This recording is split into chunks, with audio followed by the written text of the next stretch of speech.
iRacing is a sim racing game that combines a true-to-life racing experience with an online community of virtual racing enthusiasts all around the globe. iRacing offers a multitude of officially licensed cars and tracks, laser scanned with millimeter accuracy. The car models and mechanical systems are based on real-world physics, engineered in cooperation with manufacturers and racing teams.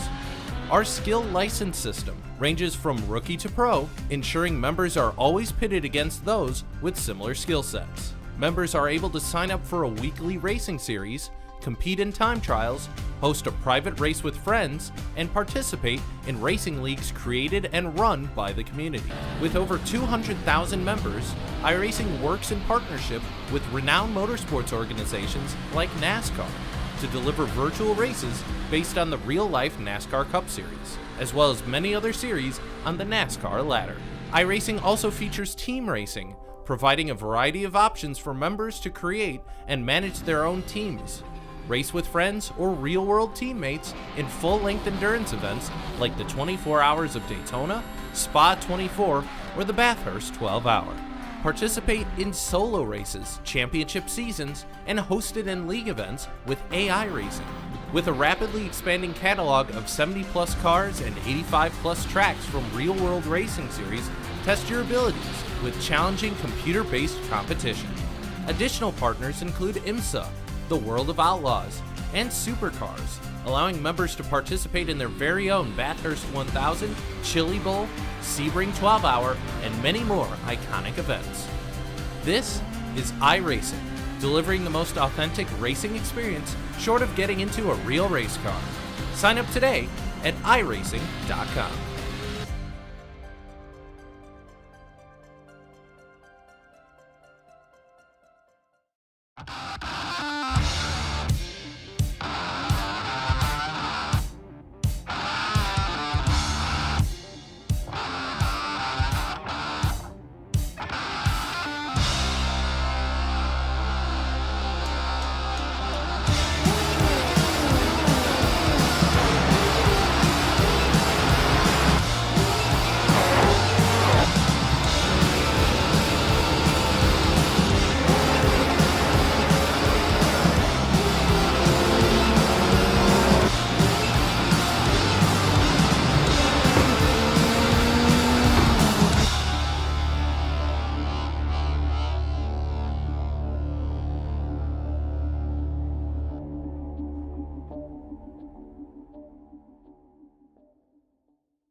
Sebring International Raceway, to coin it by its full name. Home to sports car racing in North America with the iconic Sebring 12-Hour. Tonight's SRSimcoach.co.uk Endurance Championship rolls into town for round 2 season. Hello and welcome along. I'm Tim Cox. A little bit of a change of scenery, metaphorically and literally, this evening. I know you're used to seeing my beautiful, beautiful face. But webcam issues aside, that won't quite be happening this evening. I know you'll all be disappointed by that one. I know who'd love to see it. But what we have got coming up for you this evening, kicking off in around about 8 minutes' time, in fact, is the qualifying, where we will see the drivers take to the track. Lone qualifying, unlike the multi-class championship last season that you joined us, we had open qualifying with everyone out on track for that one in each of their respective classes. However, the drivers have 4 laps in which to get it done. A bit more challenging last week at Spa-Francorchamps to get that one done, of course. It's a big old out lap for that. Being a much more manageable affair, but the bumps will undoubtedly be playing a part this evening in qualifying and certainly in the race.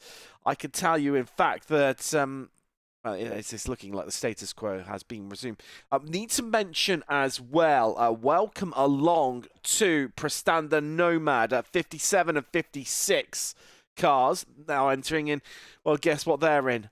McLaren's GT3, pretty much becoming the McLaren class almost, making up 50% of the field. Well, at least I think it's more like 60%. But that aside, let's get stuck into things. Let's take a little look at the weather here. For those that, well, spotted, it is an absolutely glorious day. I like real life. Whoa, Timothy. Yeah. We're so used to doing certain things and it not working out. But yes. Yeah, and like in real life, the Sunshine Coast, a little bit of a battering, but that's the reality of sim racing. We don't have to endure what the what Florida has taken on in real life. A real tough time of it. Helena, and then the current storm. Is Isaac, I believe it's called. Either way, not as bad as what they thought it was going to be, but even so, still, really bad. And thoughts to all those that have lost their lives sadly, and well, some of them have their lives devastated with the destruction it's caused to them, and where they've got to rebuild things.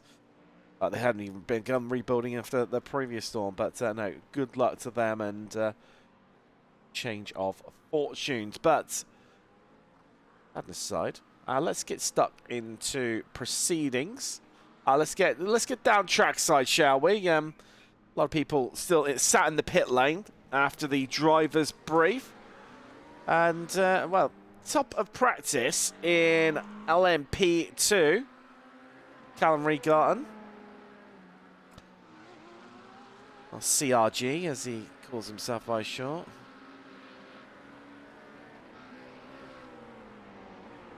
And I was just micro-panicking. What did it say at the top of his picture? But we're safe. We're safe. We're YouTube and Twitch friendly. It's only time before someone tries to catch me out with that one. Mentioned about, as obviously, the two new teams that, well, this is just behind. The line is stern. This is the 57. We've got Aiden Shadbolt on board this one in practice at the moment.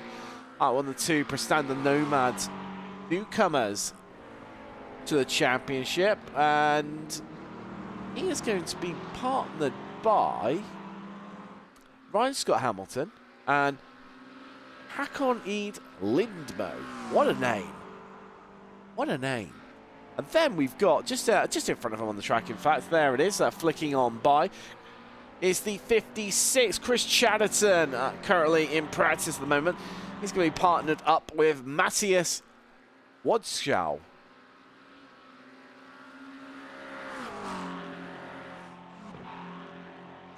23 runners and riders this evening. And, well, ironically, these two Prestanda cars, no messing around, straight into the championship, running first and third in GT3 at the moment. Okay, folks. There you go. Welcome along to them. As for LMP2, well, it's pretty much service resume as normal. We've got effect first and second in that one. As the GT3 outfit, are they sandbagging at the moment? They are currently well down in 9th. And, well, off track as well. Patrick Thompson in an 909. That car, of course, shared with Joshua G. Wilson and Austin William Campbell. Speaking to Josh post-race after they got onto the podium at Spa. And, yeah, Josh used to driving the prototypes in general, and has found it a real big learning curve when it comes to traffic management. When the prototypes come on by, used to normally just being the one that sends it, but now being sent on, I think it's maybe done him some good in some ways. You know, it's good to see things from the other side of the coin, and it gives you a bit of an appreciation for what they're going through. Also, maybe how to handle it. How can I work it better? How can I become a faster sim racer? You me? Don't. You just become absolutely normal. Spire running well as well. Adam Greaveson in on practice. We're not too far away, are we? No, we're really not, are we? 2 minutes away from qualifying going live. Place your bets now, I think. Who's going to walk away with this one in terms of pole position in the respective categories? A live timing link up for you in chat. I'll tell you what, because I'm nice, I'm going to slap it in again for you. Stay up to date with exactly where all of your drivers are, how they're doing in each of the sectors. Have they improved? Have they gone the fastest of anyone in said sector? Which lap they're on, speed. I had to stop myself from doing clocks and speed and power then. Also pit lane times as well. It's an absolutely brilliant, magnificent tool. Absolutely magical.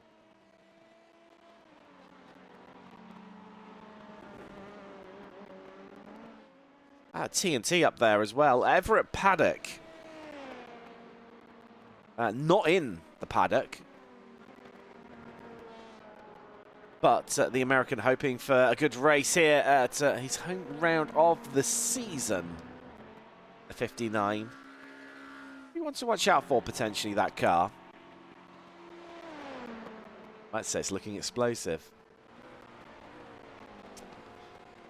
There you go. How long did it take? Been on air, not even 10 minutes, and already appalling puns, decimating commentary. Anyhow, well, yes, so we are, what, 30 seconds away now. I mean, money's got to be on, surely, one of the two. Sorry, one of my monitors is having a bit of a moment there and distracting me. Yeah, money's got to be on Effect. They are really the informed team when it comes to UKSR events right now. In general as well, making big progress. That team. If you look at where they've come from and where they've ended up in space of years, certainly in the space of the last 18 months, one really to look out for. Prestanda, I mean. You can't ignore them, can you, whatsoever, in terms of GT3. But, well, there you go, as everyone disappears off the track. And we'll see a bit of a flicker in the screen right now in a second. There you go. Transition across from the practice session into qualify. Here we go, folks. Across the next 10 minutes, 4 laps in which to get it done. Who's going to take it? Who will claim pole position? Let's find out together. Let's find out. Mr. Dilworth, flattery will get you everywhere, Tim. You're not wrong there, mate. Case over on YouTube. Let's go Nomad. Welcome along, everyone watching along on Twitch and YouTube. Welcome along. Of course, this championship partnered up with simcoach.co.uk and offering some magnificent prizes as well. We've got up for grabs this season. Well, everyone just on Outlap, we'll talk about those because it's well worth mentioning. So, SimCoach being one of them, are offering up sessions. We've got best overtake, best save, and best comedy moment of the season. To have those entered into, and winners will be decided from those categories, and they will be able to get some free sessions with UK.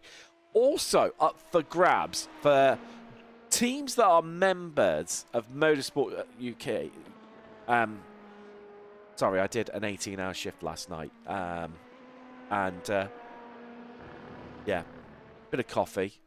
And we're all good. We're just finding a couple of gears at the moment, but we'll be in full flow soon. Yes, so they are offering tickets to round of your choice of the BTCC. Now, as the prize. I mean, I won't lie to you. I'm a bit gutted. I'm not eligible. I want to go. It's not them. It's not all these drivers. What about your friendly commentator? Anyway, things aside, drivers starting full laps now. TNT will be, they're going to be one of the first ones across the line, in fact, to set times. Tiki Simsport Hooker will be the first, in fact. Dave Robson in the 14. Be piloting that one during qualifying. Some big old names in here. We've got JD Sim Racing, David Contos.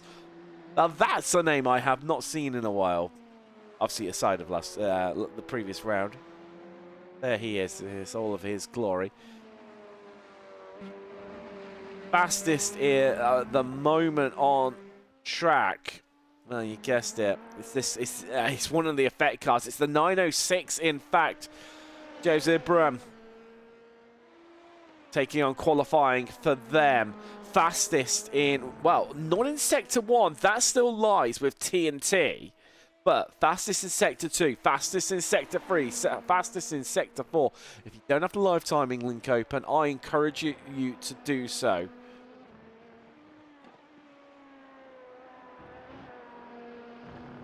And then you can see all this. As I'm seeing it, Ibram on fire right now.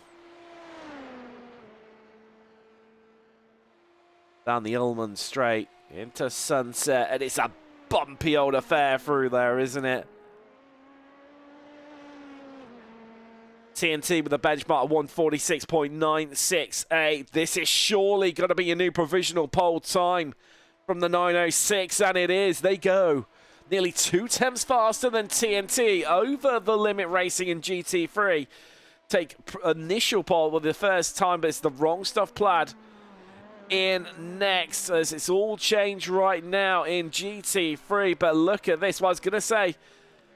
But it is. In fact, it's the Mustang on pole by the slenderest of margins by over the limits racing. 0.037 seconds.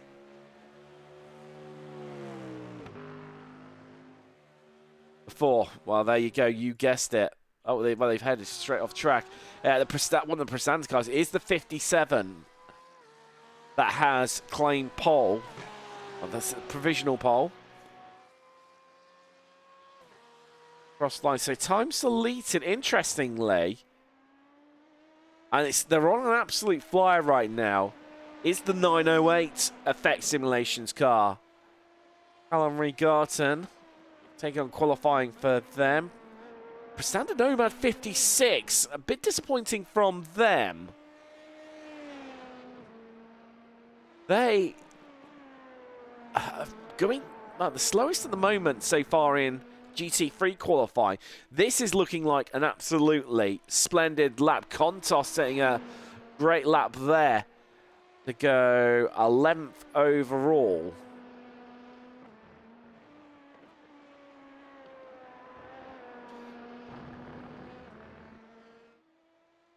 And it's still TNT that holds the fastest time in Sector 1.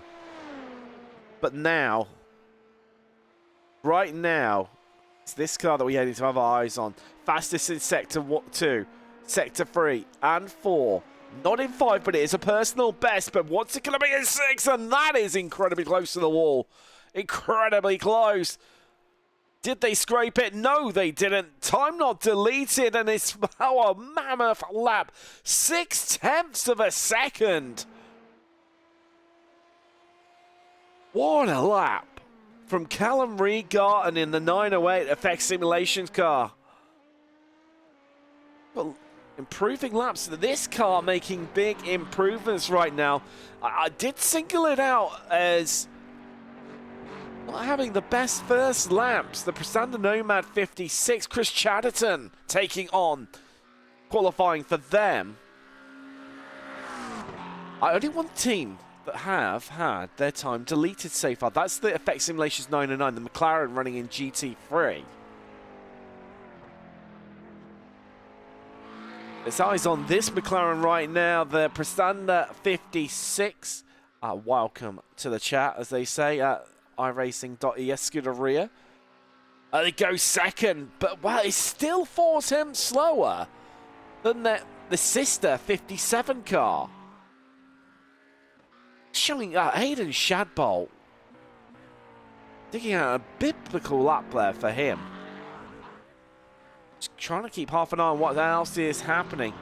Looking like improvements all round for the Effect 909 car. This needs to find something if it wants to have some form of success today. And it's a purple sector in there as well. Patrick Thompson, the Dane. Oh, it's close to the wall once more. And across the line, and it goes second, but still 4 attempts. And look at how close right now it is for second place. I'm gonna change things around here in terms of let's do instead of interval gain. No, we want to do gap, I think. It is so close. Hundredths of a second separating second, third, fourth, fifth, with a spread of around about half a tenth. So 500ths of a second, the difference between being on the front row and being on the third row of GT3. That is ridiculous.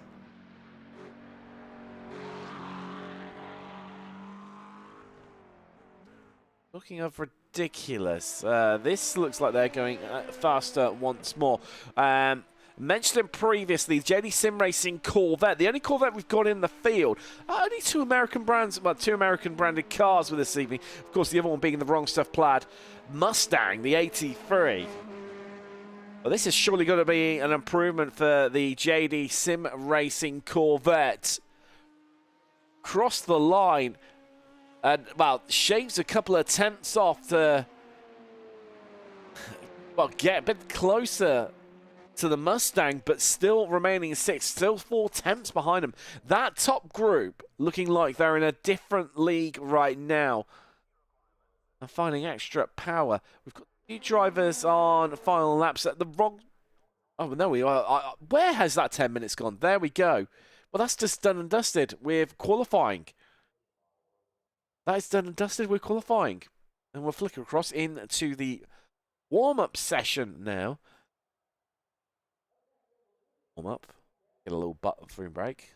No, I'm here with you all the way through. We've got 118 minutes. That is 3 hours for you of action, excitement, and drama coming your way after this warm-up session.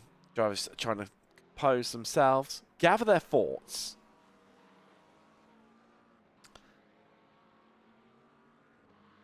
And just, you know, get in the zone.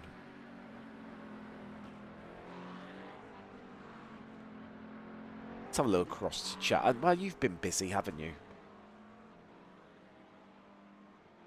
So, Vimper, let's get this over on YouTube. No, Twitch, very quiet this evening. Let's go Sim Coach teams. Dean VRS, good luck to Talking Codswallop and both the Sim Coach teams. A lot of love for Sim Coach right now. Lord Denim as well there, mentioning Effect, and Codswallop. Anna Brooks, TWS, TWS. I wonder where Anna's allegiance lies, of course, being with the wrong stuff. For you uneducated fools that do not know what TWS stands for. Case, great job, Aiden and Chris. Of course, that was the 2 Prestanda cars. Great qualifying from them on their debut in the championship. Rocking up to the party around late. Tony F. keep it clean tonight, folks, with the laughing emoji. You're not wrong there. You never quite know, do you, really? It's could work out to be absolute masterpiece and great off. But we saw it in real life at last year's Sebring 12 hour. You know, we complain, we bitch, we moan about that incident would never happen in real life. You know, sim racing's not that real. We need to calm down. Well, look what happened between the two GTPs. And then they slid across the grass. We moaned about iRace grass. Oh, it's too slippy. Well, they just slid and couldn't control the car. I mean, they did collide. And then just collected a load of GT3s. It was prime iRacing memes. But it happened in real life. And maybe, just maybe, actually, this little sim is the instance that we have.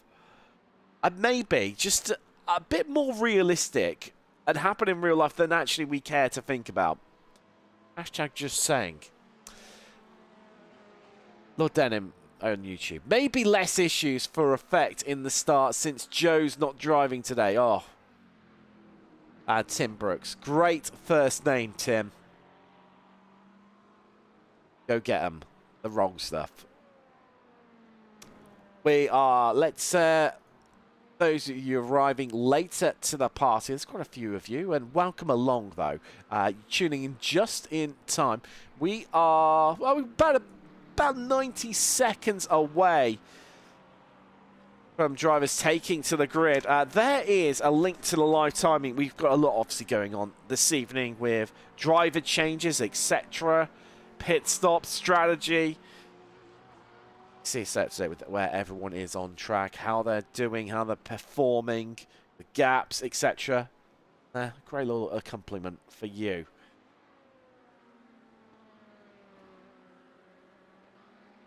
So, well, really, we're really not that far away. A bit of a panic there. I saw some stuff flickering around. We're okay. Alice Clark, as the Germans say.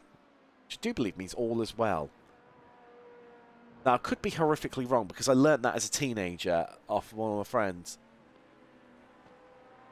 Also learnt that my grandfather is fat in German is yeah, just Google what that is. Google it. Sounds very different and slightly in English.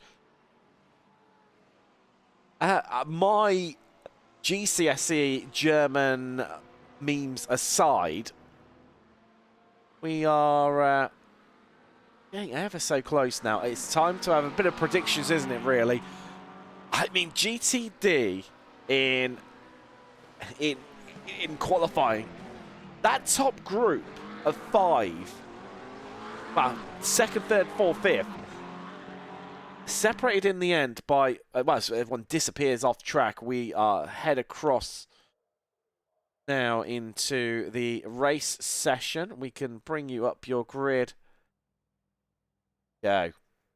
So, LMP2 on pole at the front row, locked out by Effect Simulations. Oh, we've only got a short pace lap here. Yeah. Thank you for that. Right, let's rattle through. Row 2 is TNT and Aspire. Row 3, Sim Coach and Tiki Sim Sport. Talking cars will have Raccoon Sim Racing on row 4, while row 5, on by himself, is John Davis of The Wrong Stuff. Into LMP, sorry, GT3. It is Prestanda versus Effect on row 1. Shadbolt and Campbell. Austin versus Aiden there.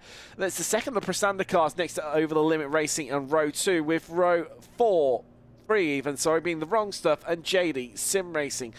It's an all Doozing cars, all row 4 with Cruz and Sharples, while row 5 in GT3 it's Raccoon Sim Racing and JD Sim Racing Junior. Cube Controls have Team Potato for company on row 6. Row 7 sees 88 Tech Racing and the second Sim Coach outfit line up alongside one another, with iRacing.es not seeing a time in qualifying, so they, the honours bring up the rear, but 911 pace car already in. We're not resting around with this one. Effect simulation, control the pace. Let's get ready to go racing here from Sebring. Round 2 of the championship as we are green and we are away down towards turn 1. We go. How's this all going to emerge? They make their way, well, through the corner. I'm a bit ahead of myself. And it's no change there except for the wrong stuff. They're up 2 places. Let's head down into GT3 as they make their way through turn 1. It's a calm effect. Cube control's already up 2 places. It's kicking off in the background here. Down into 3. And that 911 of Q controls looking really on point, taking it to the McLarens, already passing all 2 cars. And we've already had an incident somewhere out on track. I think it was the iRacing, yes it is, the iRacing.es team. Starting at the back and it going even, well, bigger issues for them. This is your leader. 2 effect cars starting to pull out 6/10 of a second already, but it's more down towards GT3 where the top group have really sort of remained as they were. The 57 Prestanda cars is starting to eke out a bit of a gap now, 7/10 of a second here. Austin William Campbell trying to hunt him down. As something's happened after the great start, the Cube Controls car having a few issues there. That's headed on round. Miles Hemming on board for that one. Let's take a little look. Exactly how it all unfolded for these guys. They were on the attack. Up the inside and oh, that's unlucky. A racing incident at best. The wrong stuff picking them off left, right and centre. That is Raccoon, or is it, who hold on tight right around the outside, finding that momentum to carry it through, but surely this is the wrong stuff gonna be on by and shuts the door right in Raccoon's face. All that battling's cost them Tiki Simsport, the next team up the road, already opening up a 2.9 second mile. You're going to make it pretty much 3 seconds as once again these two go to war, and Tolkien Coswell trying to get in on the fight there. Daniel Zinch in that car not had the best of start. That's dropped 2 places.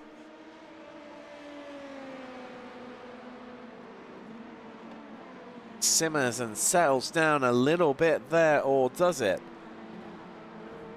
Or does it for now? On board with the Talking Coswallop car.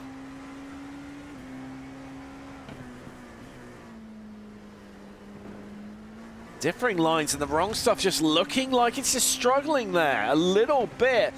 Look at the momentum this car's picked up off of the corner. You can't overtake through here, but it doesn't stop you absolutely bullying, harassing the car in front of you. But Zinch just dying in a bit deep. That's going to cost him a bit of time, bit of momentum there. Great stuff down at the tail end of GT3, sorry, of LMP2, but down in GT3, it's getting ever so close for second place. Effect coming under a lot of pressure.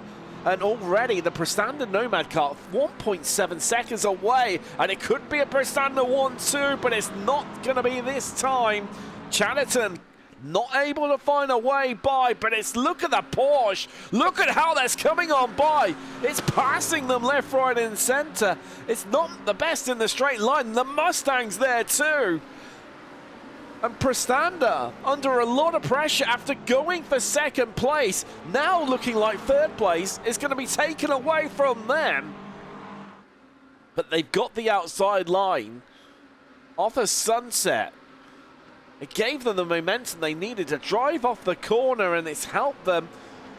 And it's still a McLaren 1-2-3 in GT3, but that Porsche and that Mustang right behind them. And do you know what? This is holding them up all up a bit, because based on the qualifying times, I thought JD would be like the start of the next group. I'm not talking about Jack Daniels, the tasty alcoholic beverage. Mine's with ice and Coke, but once again, asking questions. Is the Porsche the over the limit racing? That's just a Stakokis taking on the opening stages for them in the 747.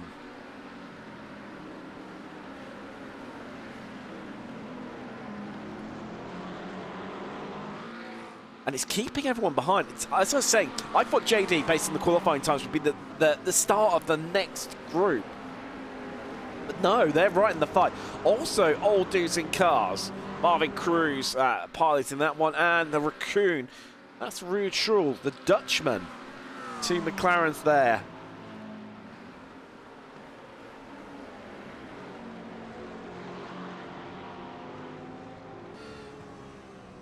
On board in the Porsche. It's playing into the effect 909 car's hands right now, but it's all definitely playing into the Prestanda Nomad 57 car's hand. Now 2.7 seconds up the road. Stakokis just asking the questions once more into Sunset. Let's see how bumpy it is on board. Oh, a big mid-corner one there. Twitch again once more, riding the bump on the outside there. Nomad setting the new fastest lap, the 57 in GT3. Acute controls after, well, their issues early on, falling to the back of the field. Making out some places. That's them getting past 88 Tech Racing. Tail end of GT3. Oh, it's all going on in LMP2, isn't it? It's the wrong stuff, and able to find their way past Raccoon Sim Racing at the moment.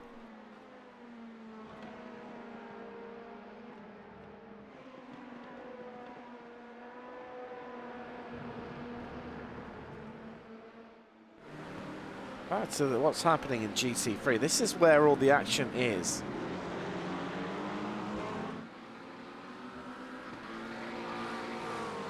It's remaining as was at the moment. At the moment. Calming down. You just get the feeling this is the calm before the storm. Just in the background there.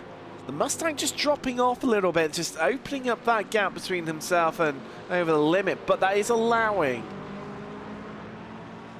the Corvette to come on back at them.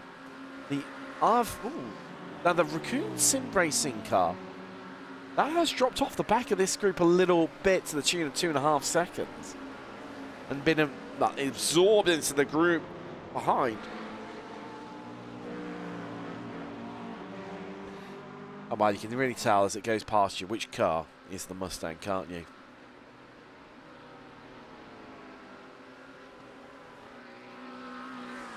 There goes your leader through in GT3.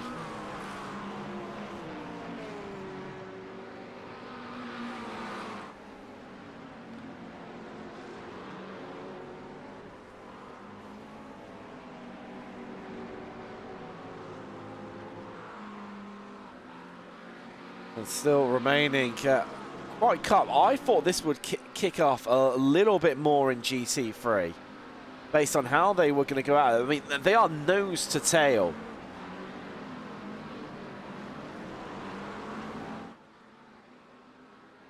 Head through Fangio. You can really get an appreciation for what that Prestanda Nomad 57 car has opened up. 3.9 seconds. It's basically just cleared off. Return Cunningham into tower now. And it's checked out. It is full on checked out. And I mean, Aiden Chabot, you've got to give the guy a bit of appreciation, because I mean, look at the names behind them. They are no slouches whatsoever.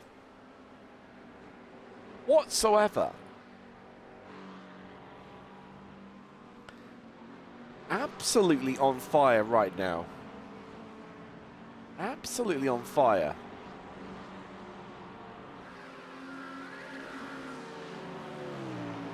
It still remains as is, as they, well, I think this group, I think, have realised what's happening.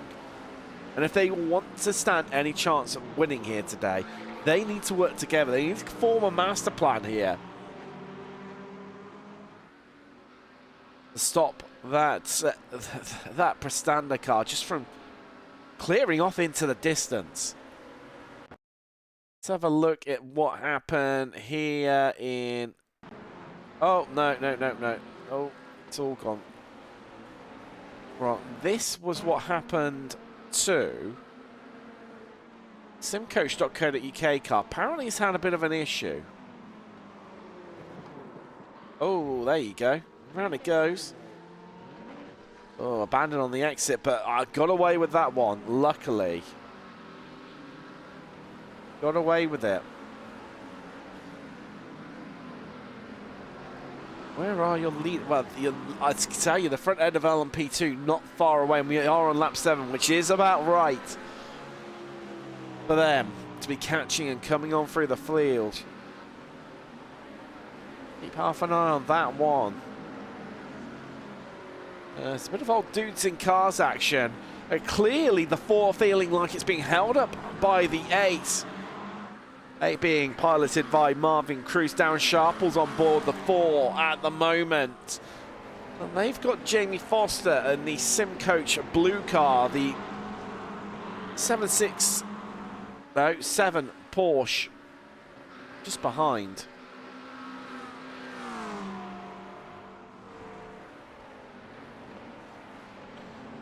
Oh, so close, but here we go. Our lead 2.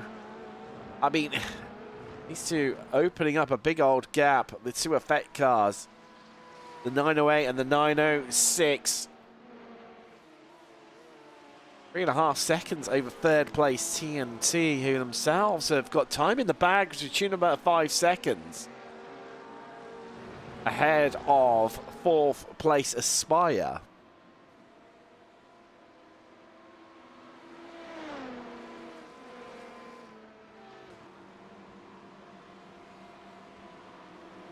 Right, looking at across the chat just while we wait for them to catch up to the traffic, and always to spice things up a little bit. David's got his 16 cars to full grid. Well, yes and no. Full grid 24.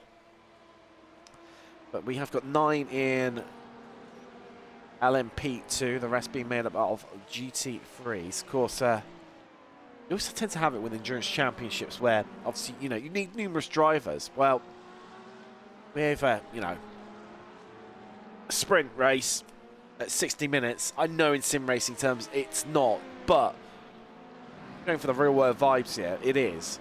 You know, each of those drivers is going to have their own car. And if you're manning up a 2, well, certainly 2. Some of these teams are running 3 drivers. That's quite a lot to, you know, it takes out a lot of your participation. But it does open up the track. It's not as crowded.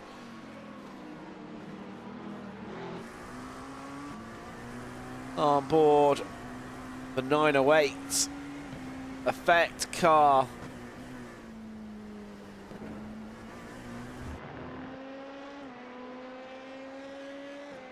In fact, the 906 just struggling through the traffic a little bit there.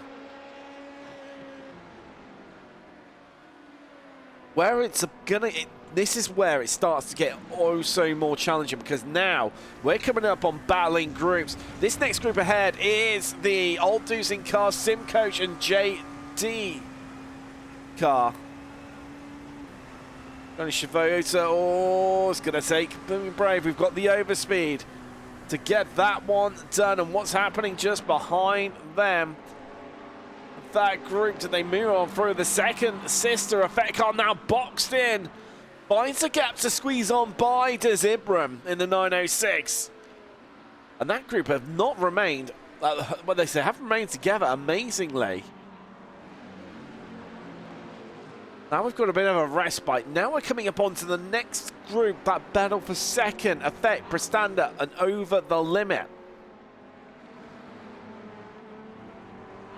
First, we've got Kontos, who has fallen off that group just a tad, and there is a big battle. There's a move happening. There's your leader flashing the lights in the background. The Presenter 56 now asking questions. But there's the leader, and the gap behind has opened. The 906 getting caught up in that traffic a little bit, but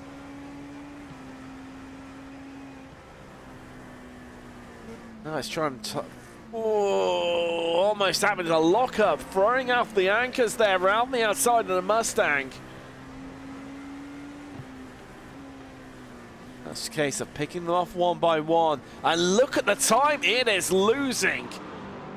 The 906 has just eaten it up for breakfast, whereas the 908 getting really held up right now.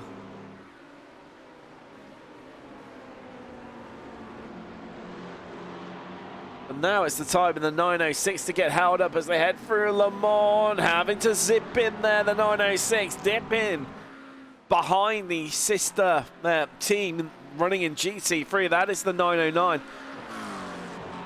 Austin William Campbell for that one. This could help out TNT a little bit, try and gain some time. It's all about those net gains with it multi-class racing. How much time do you lose in traffic or gain? And where they've caught this traffic is in ideal situations. Down the Ormond Straight, down the start-finish straight. And meanwhile, traffic aside, this is the battle that's happening over 5th place, and 207 there of Simcoach. Bending off at the moment the Avances of the Tiki Simsport LMP2. It's Dave Robson on board for them at the moment.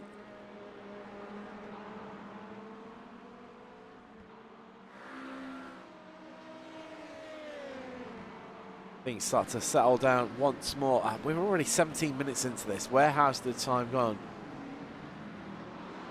Where has time gone?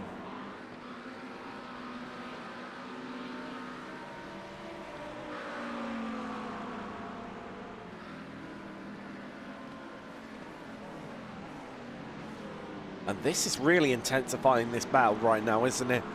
The 207 have to think about the traffic and squeezing on by. And then likewise the Tiki Simsport car having to, well, shoehorn its way up the inside there to get the move done and to stay in this fight. But talking about those net gains and losses, this is really showcasing that. So before they approach this little gaggle of cars, the gap between Simcoach and Tiki was 0.2 of a second. It was less than that. Now it's 2 seconds. And you can see the distance there. They enter sunset. And then eventually the 14 arrives at the entry point.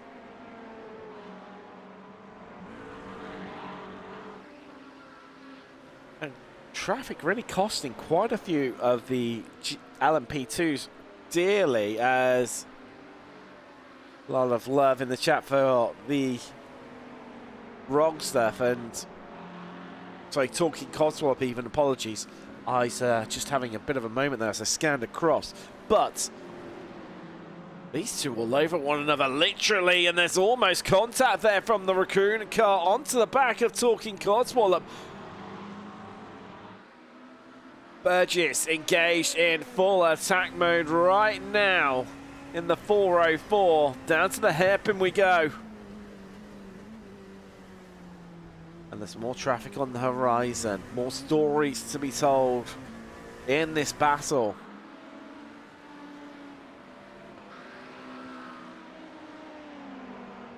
That is the Raccoon Sim Racing GT3 Rouge Rule.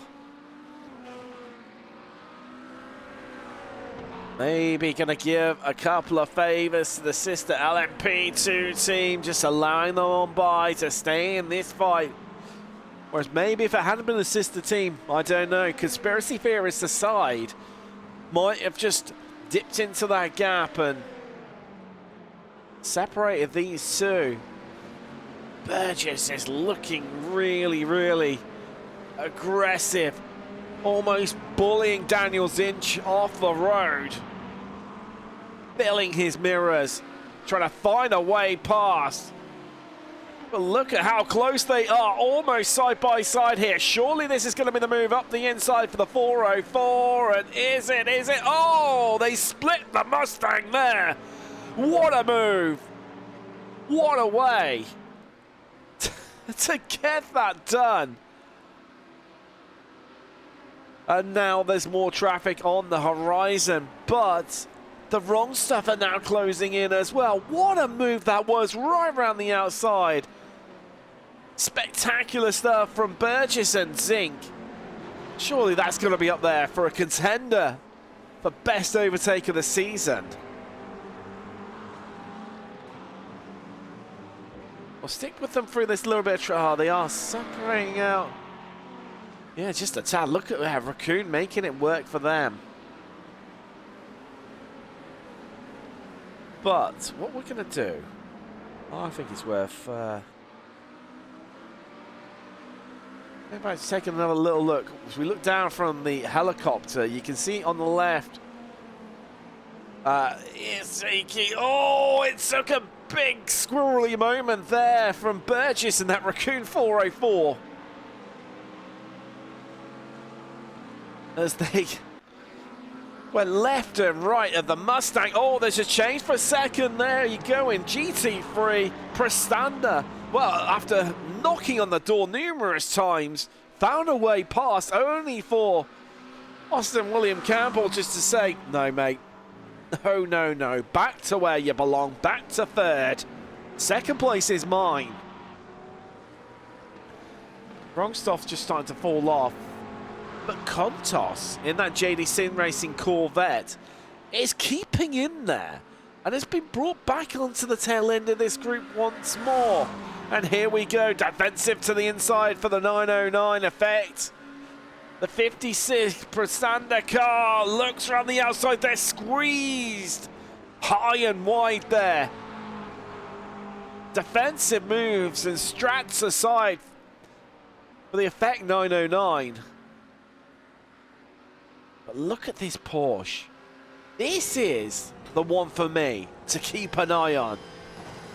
Sat there watching Effect and Prestanda to going to war almost over second place. But it's in fact the 747 for me. It's looking plucky. It's got something to give here. It's just almost like it's biding its time to find a way past.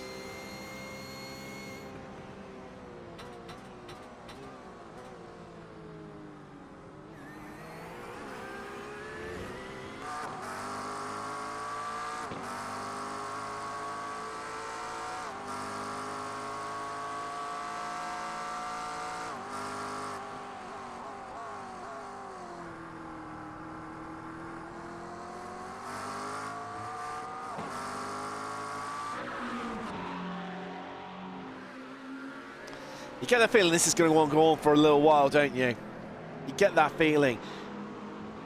And it seems, I don't know about you, viewers, but it feels like the Effect car is maybe struggling a bit. I mean, Shadbolt has bolted in the lead GT3, the Prestanda Nomad 57. 7 seconds up the road now. 7 seconds. Oh. No, no, no, no. Ooh, big blink from the internet there. Apologies about that one. As it all settles down and... Oh. Micro panic from myself there. Shows that, you know, not just sim racers that suffer from disconnects. It can sometimes happen. There's commentators too. So yeah, the the effect car feeling like it's the cork in the bottle right now. Chatterton is building the pressure in that Prestanda Nomad 56. Over the limit Porsche is not over the limits at all. And for me, I think if it could find its way past, could get the jump on these McLarens. Alternative strat on pit stop, vary up, ask some questions maybe. I don't know. It's when you're sat back here and just, you know, thinking about what's happening in front of you. Something I'm sure that is going on over team comms at Over the Limit is, what do we do here? I mean, I don't think they're getting after the 57 Prestanda car. I think that's gone now. I think, bar disaster for them, it's going to take a lot. I know that it's big, it's bold, it's brave on 26 minutes to be almost calling our winner here. It's this second place that is all up for grabs. And it could go any way of 5 cars. Effect, Prestanda, Overlit, we've mentioned. The Wrong Stuff and JD, they've still got a dog in this fight.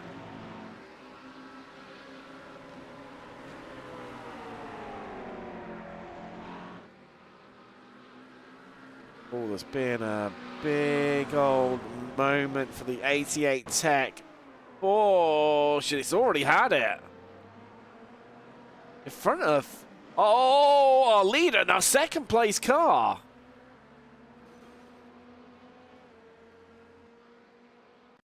Tell you what we're going to do is we're going to do this from on board.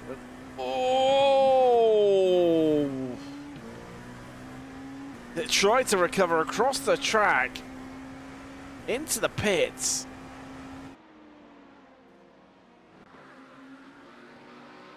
Well, Ibram, very, very lucky there to get away with that one. Very lucky indeed.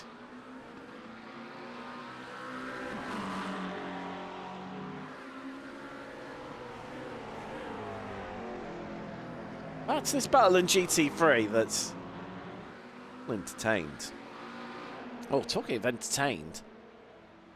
Tiki and Raccoon once more as Raccoon have a look up the inside there. It's the battle for 6th place. Robson trying to fend off the advances of Burgess in that attacking Raccoon.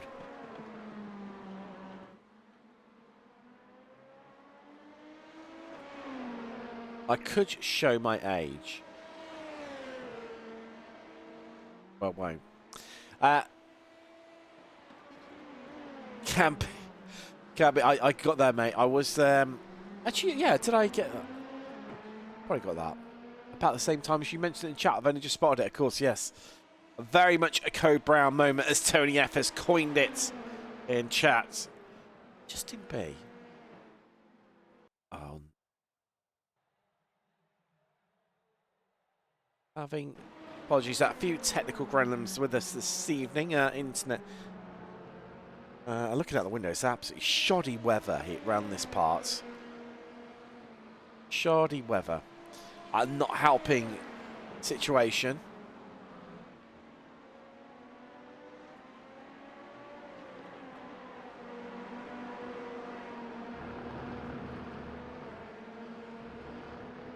Justin B, I have 5 monitors hooked up to my 3080. Zingy's got a 3090. All right, lads. Bloody hell. Not even Christmas yet, and you know, rocking the cracking graphics cards there. Some of us can afford a 3060 Ti. There you go. Raccoon still stuck behind the Tiki Simsport car, or is it in fact? Is it in fact stuck behind?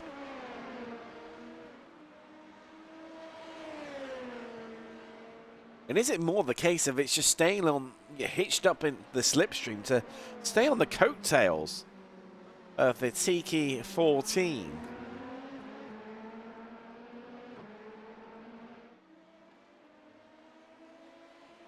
These guys, yeah, pretty close. Oh, Tony F's got a 40-90. Oh, you know what the F stands for in Tony F? And it's double-barreled with off as well. All right. Singing, don't worry about hijacking chat. It's great for the algorithm, mate. Keep chatting away, mate. Keep chatting away.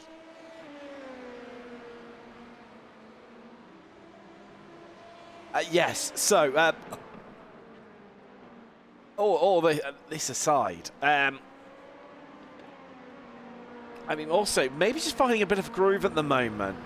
They are in fresh air here, and these two, wise to the fact that the Talking Cossport car is behind them. Trying to maybe eke out a bit of a gap, rather than going to war over 6th place in LMP2. It's, a bit of a mistake there. And that's going to allow, surely, for it to come alongside. No, Raccoon unable to. Had to adjust the line a little bit, but swings onto the inside into turn 1. Who's going to get the better drive? And it's close as you like, as Dave Robson shuts the door right in Burgess' face. But he had the inside line.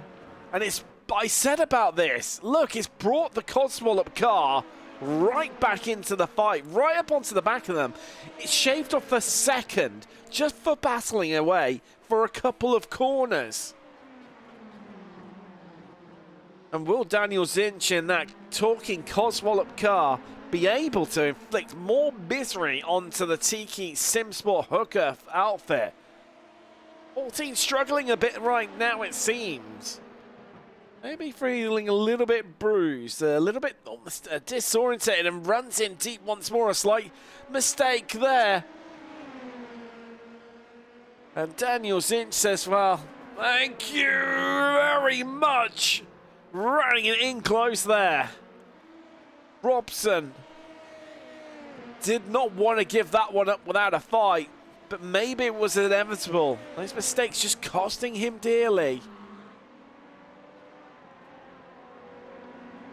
It's cost him 2 places in, well, nearly as many corners, in fact.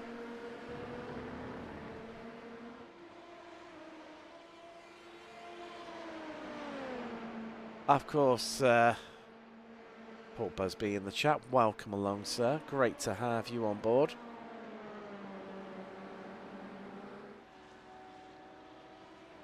A man that's battled cancer and still has more hair than me.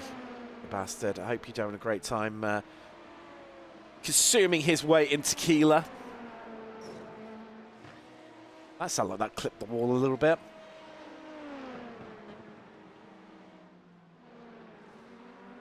But no, great to see Busby. Also, for those of you that may follow him on the gram, as the kids call it, I do believe. Is he rocking it in the gym right now? I mean, glad I include the word "that" in the middle of that sentence, because otherwise it's got a completely different meaning. No, all things and jokes aside, great to see you doing well, Mr. Busby. And talking of which, his team's not doing too bad this evening. Let's have a bit of a check-in here, as we're just over the half-hour limit. Mark even. And it is the 908 car that still leads, has done through the entirety of this race, but the gap has opened up over the 906, largely due to the Code Brown moment, as it was coined, when the 88 Tech Porsche came right across the track, trying to recover to the pits. And, well, all went to pot for them. And incidentally, it's just set the fastest Sector 2 of anyone. CRG bringing the NRG right now. There is the second place car. So, yeah, 6.5 seconds down the road. And it's a similar sort of margin to third place. That's occupied by TNT, who've been stuck in no man's land. Not quite the pace to keep up with the Effect cars, but still well ahead of fourth place. It's the SimCoach outfit, this SimCoach red car. And do you know what? Props to Everett Paddock, trying to get his home nation a podium place here today. Let's and down in the GT3. Oh, early stop there for Aspire. Yeah, a little bit on the early side for them. Too bad, to be fair. First pitter on lap 19.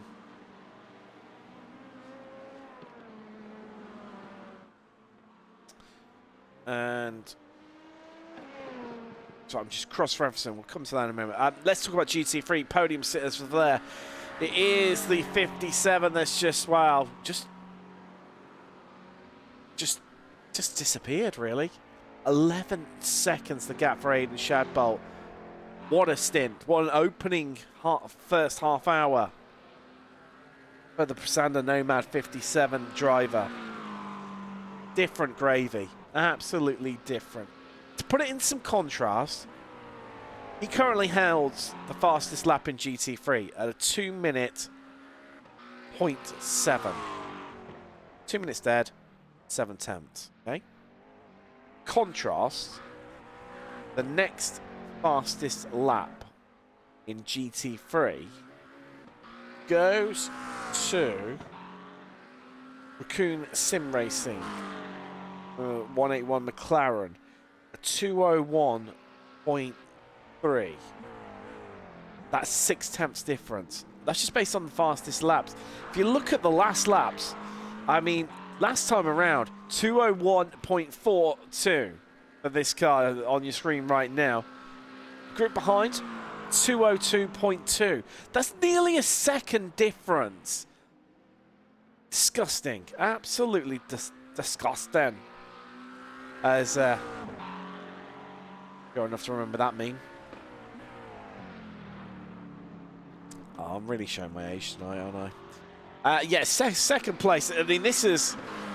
It looked like it was going to change around at one point, but it hasn't. And they're still together. Line astern, second, third, and fourth. Still a McLaren lockout for the podium in GT3, but...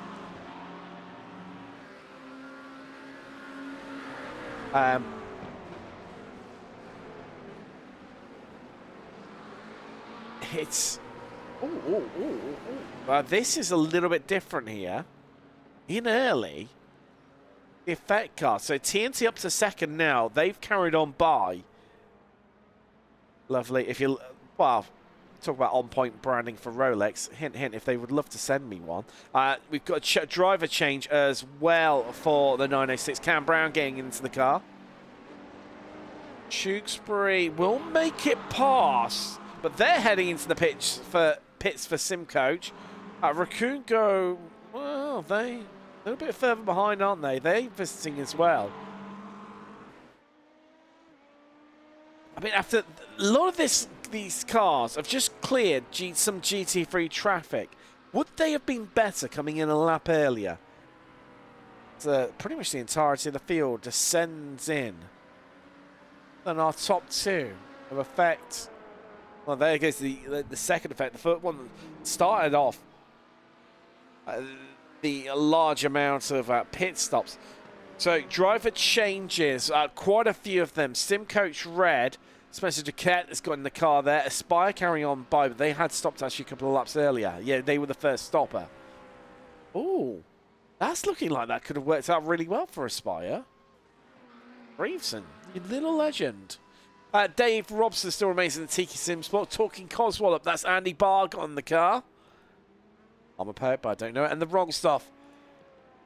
Callum Marley, hey, in the car there.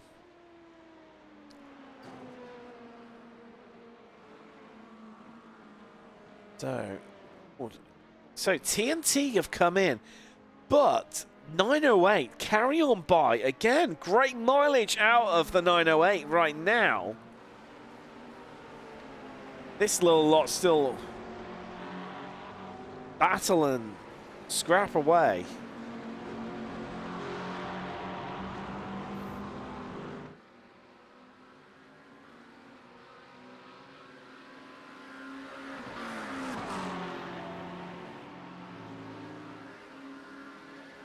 As they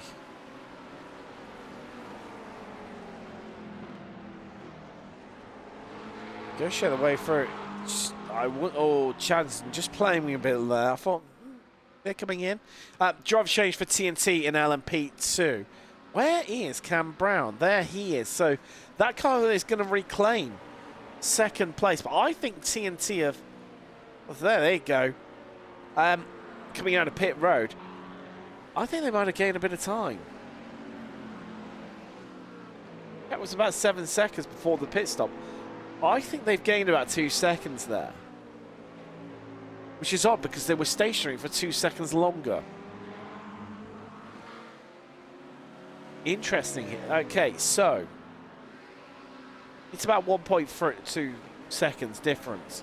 If you want to see what I am seeing, for those of you, our leader is in the 908, visits the pits.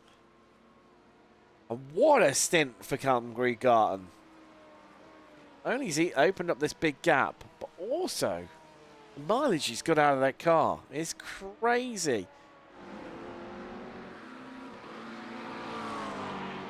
So 906 gets held up in traffic. Oh, hold on. Look at my eyes did not deceive me. We've had a change around for third place. As Over the Limit have finally made their way through. And this is how it happened. Just caught him napping on the brakes. Bit of elbows out. Ooh, that was a big shoulder barge there. But sometimes you've got to force the situation. And just as Secocas, that is a brilliant piece of ingenuity. It's just sat there going, no, I'm not bothered. Not bothered, lads. Crack on. I'm just sitting here. Don't mind me. Lap after lap after lap.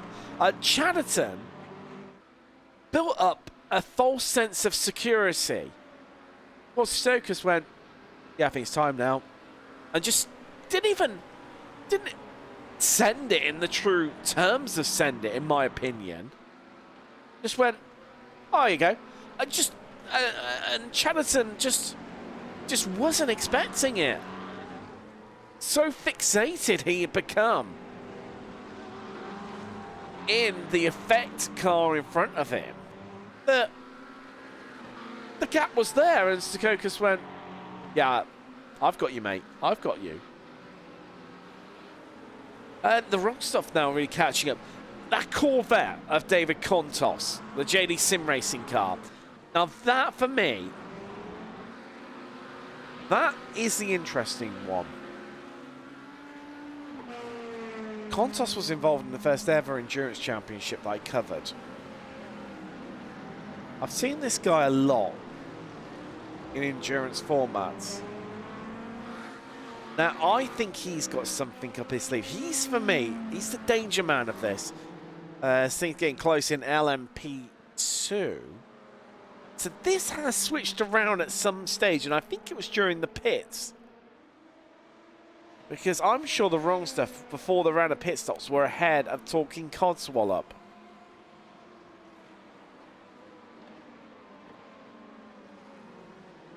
Either way, Andy Barr now in the car. Oh, that was never going to die old. Hashtag dad joke. Yeah, that's, I think, we'll see. I think it's going to be very, very close for 7th, 8th and 9th in LMP2. Only the one retirement so far, the iRacing.es car. Lap 15, we lost that one. GT3 currently on lap 22 at the moment.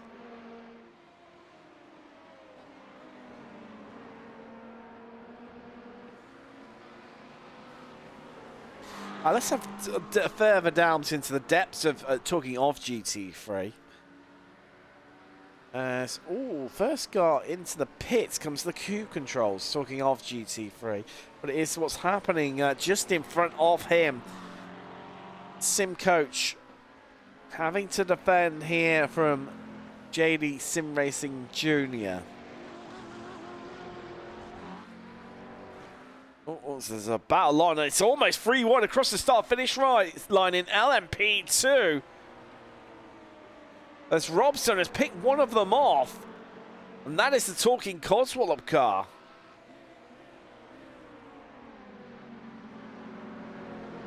Using the McLaren there as the pick. And beautifully done from Callum Marley in the wrong stuff. LMP2, the 26th. Opening up 1.2 seconds, but this could change once more as Barr mounts on pressure. And it's contact once more. Down into the hairpin, and it is, in fact, talking Coswallop who come off worse from that.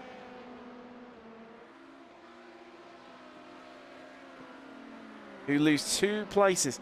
This is like what happened to Robson in the Tiki car. Actually, I think in the same corners as well, in which it lost 2 positions.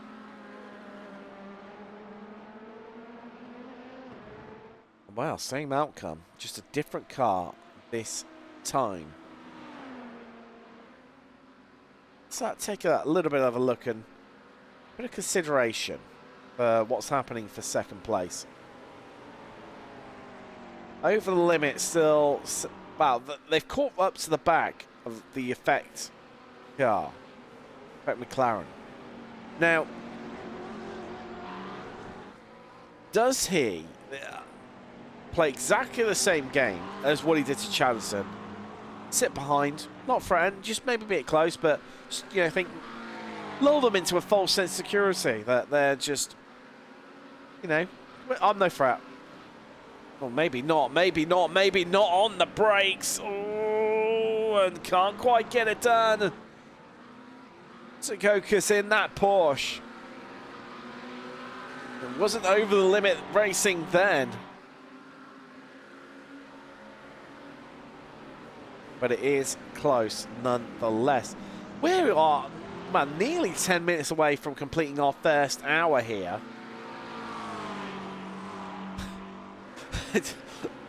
Simon Hartley, that's my favourite comment ever. Lewis Hamilton wears Dave Robson PJs. I don't know whether it's tiredness or delirium, or both, or just pure comedic genius. Or maybe it is a true fact. Listen, well, where we're it's this great battle over second that's lasted 48 minutes and 41 seconds so far, and I think we're going to be talking about this battle all the way right to the very end. A little bit of catch up with chat. It's all on YouTube this evening. Twitch, where are you? I know the vast majority are watching on YouTube, but Twitch, where are you?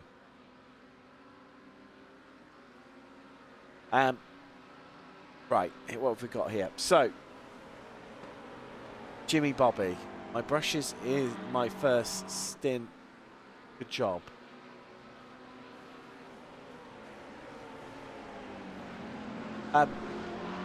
DMVR saying to Jimmy Bobby, yeah, you smashed it, shirt, mate.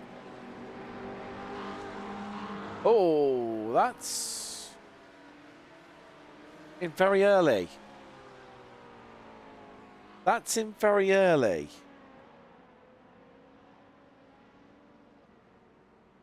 It's not just me, is it?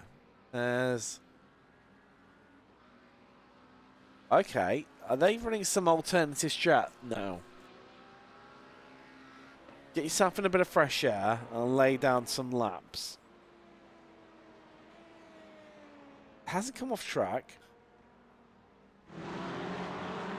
is in the pits. So, for contrast, I mean, everyone pretty much stopping on lap 21 in LMP2.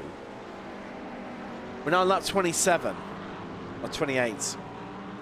27 have been completed. So, that is a little bit different. Maybe a bit of a that contact where getting moves done has maybe just hurt the car, and Robson not feeling at one with it. Something to distract him.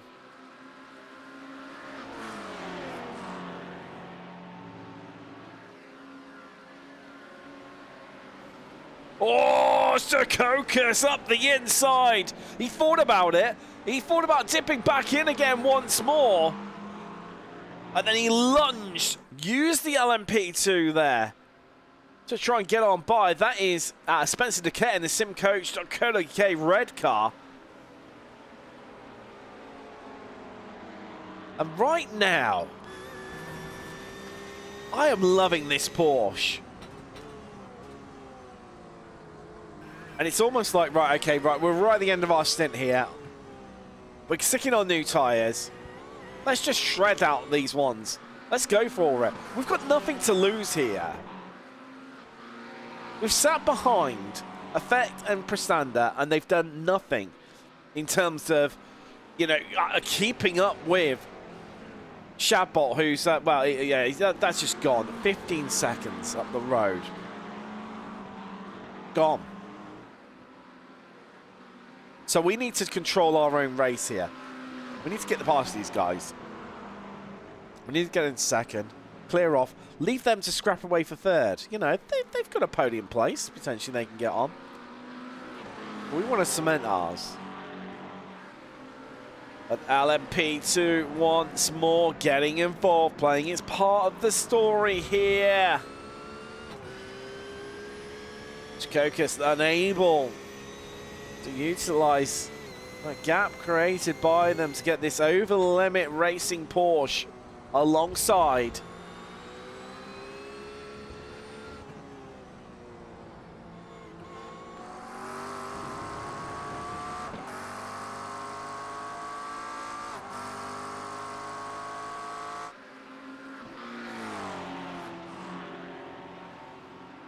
And it's amazing. This group have never. I mean, you gotta feel. Oh, that's. Yeah, that must have damage. There's been a driver change. Skinner now into the car. So yeah, that has got damage. I can confirm. 3 minutes 20 stationary for the Tiki Sim Sport car, and that is gutting because that was running well. And it's dropped, well, not just off the lead lap, it's now 2 laps down. It's onto the same lap as GT3.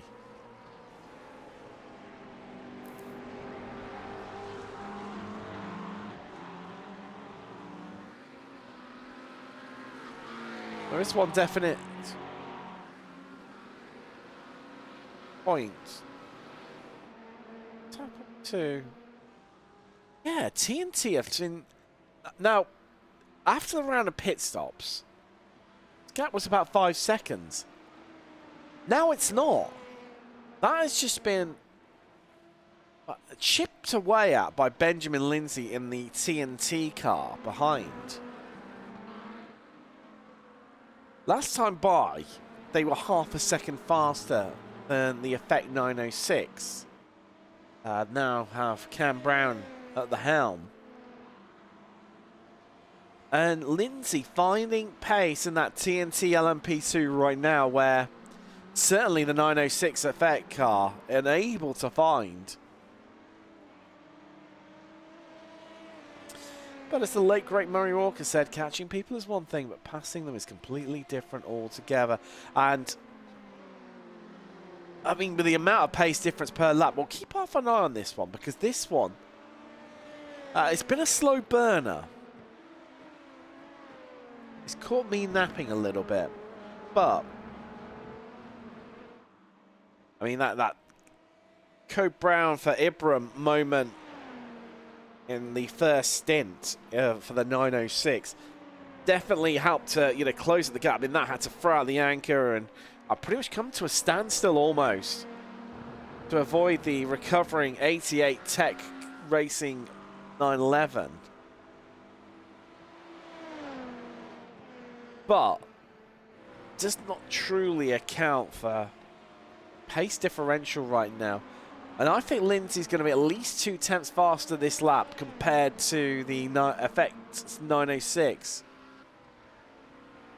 Sometimes across the line, make up a bit of traffic. I think that's a Cube Controls car, I think, if my eyes do not deceive me. That's the old dude's apologies. Yeah, no, it's JD Sim Racing Jr. Johnny Shavota in that one, and Lindsay now has closed right in. Last lap times only half a tenth in it, but it's side by side, looking for the switch back here, looking for something creative right now. On board with the TNT Racing car. Oh, when we're alongside, we're going to send it deep. We're going to send it around the outside. We're going to get the move done. There's contact there between TNT and Effect. But still side by side here, and surely Effect will close it down on exit. Big moment of oversteer there for Lindsay in the TNT car. But the 59 has to tuck in behind the 906. But it's almost feeling like a little bit inevitable. More traffic on the horizon though. Leader in from GT3, but we stay with this, and beautiful move through the traffic there from Cam Brown. And that Effect 906, just to give himself a little bit of fresh air. But you know TNT will close that down the Ormond Straight, down the start-finish straight. They'll reel him in. They've made up around about a 10.42, a bit slower on entry into Sunset.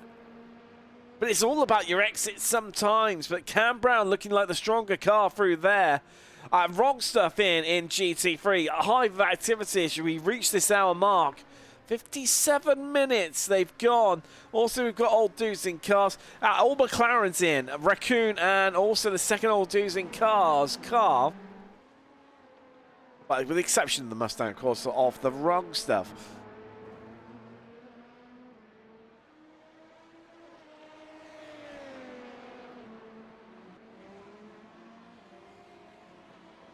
Lindsay closing in once again here.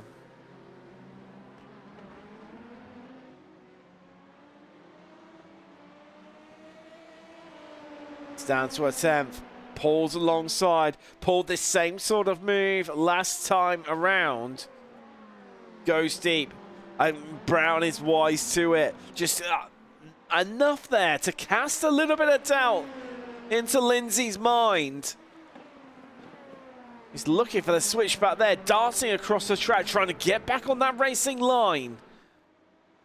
Didn't want to compromise the exit off the corner.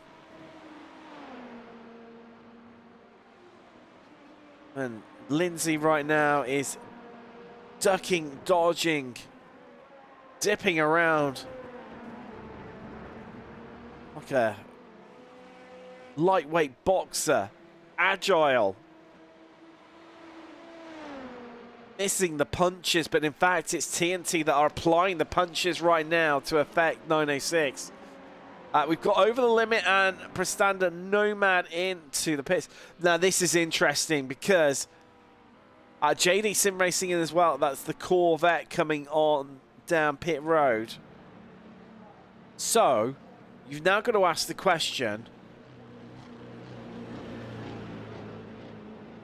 was the pace from Austin William Campbell in the Effect 909? Yeah, because it's the only car that's gone longer. Not its true pace, because it was fuel saving heavily. And if it, well, I say if, there's no ifs, buts or maybes in this. I only do absolutes. The way that this was fuel saving, yeah. and still able to keep everyone at bay. That is truly impressive. Keeping to a pace delta was AWC.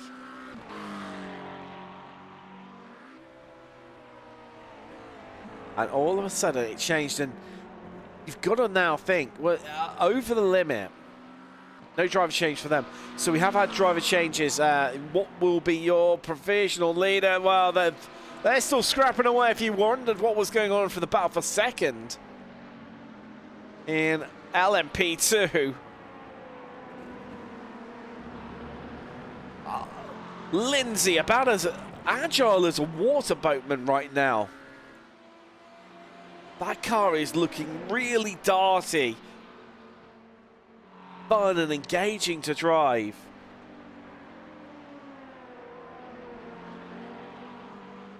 So yes, driver changes in GT3. As your leader is, well, your provisional leader is in GT3. Look at that. They've managed so much more compared to the rest of the field. 1-2 laps longer than a lot of them. That dies down. This could be the stint of the race, potentially, that we've just seen from Austin William Campbell and that effect 909. Driver change, and this will retake the lead of Prestanda Nomad 57. Hakan Lindmo in the car now down at Prestanda. Just as Pyranorcus now into the car. 909 having a change as well. Ooh, this? Where are they? Where are they? So that's heading down Ullman. So yes, 909. Josh Wilson getting into the car there. Pyranorcus rounding. Final corner. Is this going to be enough? This is going to be close on pit exit. 909 heading on out. But surely here, this is... how close? Who's going to emerge through turn 1 first? Right round the outside. Comes the effect car, but it's not enough, and they could lose not 1 but 2 places. As now, Matthias Voschau, the bit between his teeth and that Prestanda Nomad, saw the opportunity, knew he had to strike. And effect 909 dropped 2 places. Did they fuel save too much? Did they push it too far?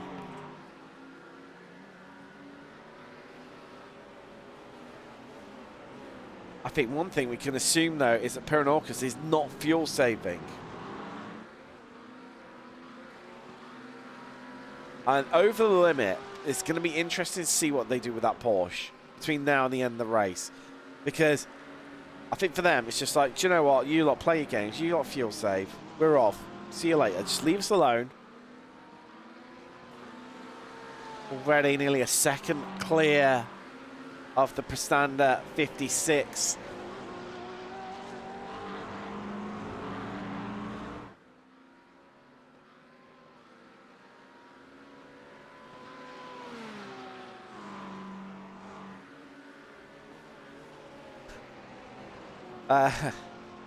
Distracted by chat there once more. Oh, this is close. This is close. Raccoon under threat from JD here.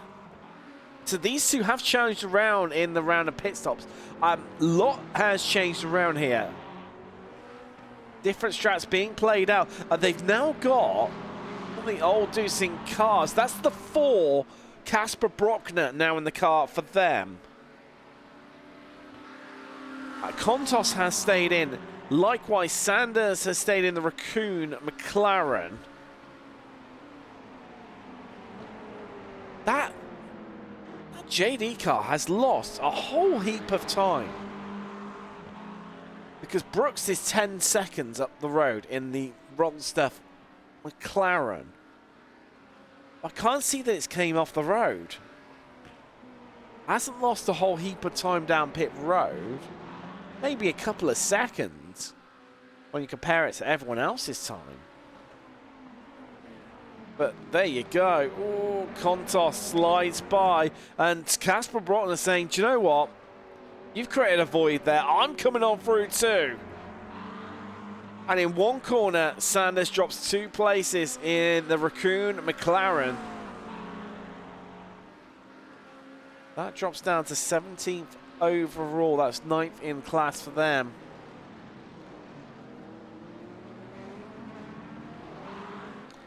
Your battle for... Oh, it's been changed. Hold on, that's changed around. As TNT have found their way past effect. Take a little look at how it all played out.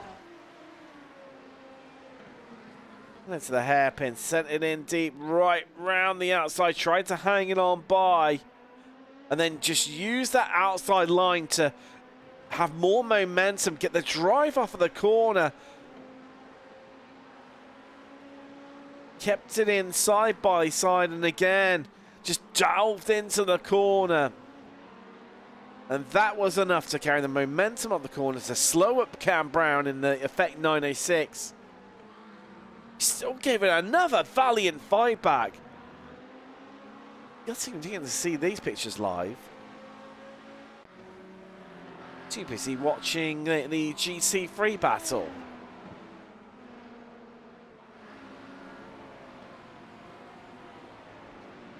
To Lord Denham, that's saying about Josh Wilson being Swedish. His mother is Swedish. And now he lives in Sweden. Has done for many a year.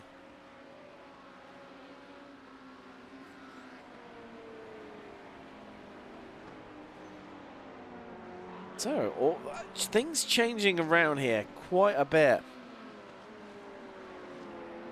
Quite a bit.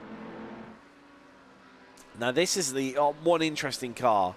It's the Q Controls car. The 888 911.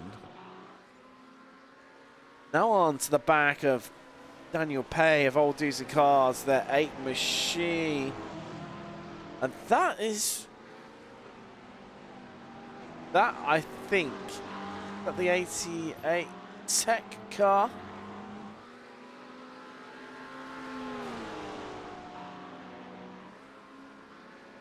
Yes, it is.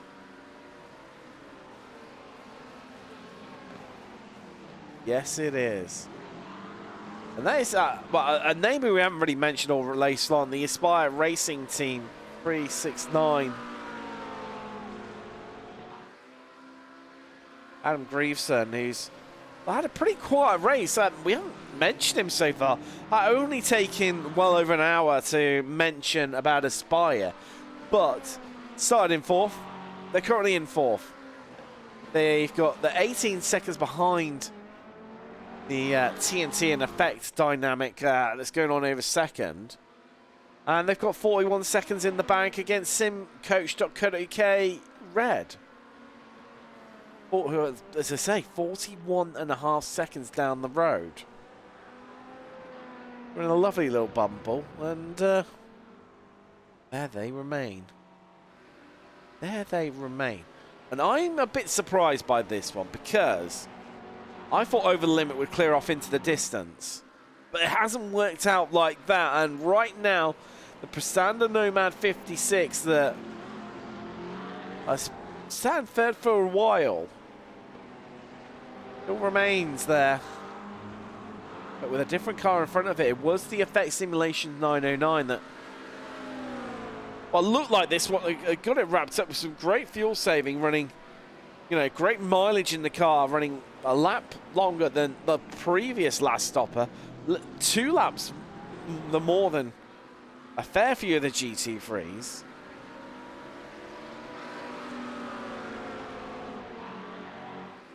But it cost them so dearly.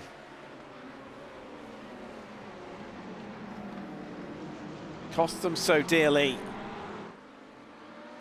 And was it the right move in the end? Time will tell.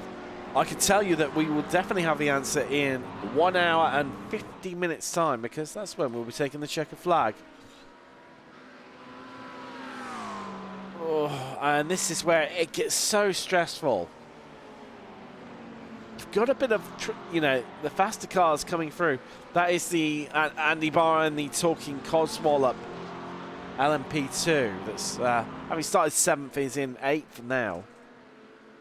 And, well,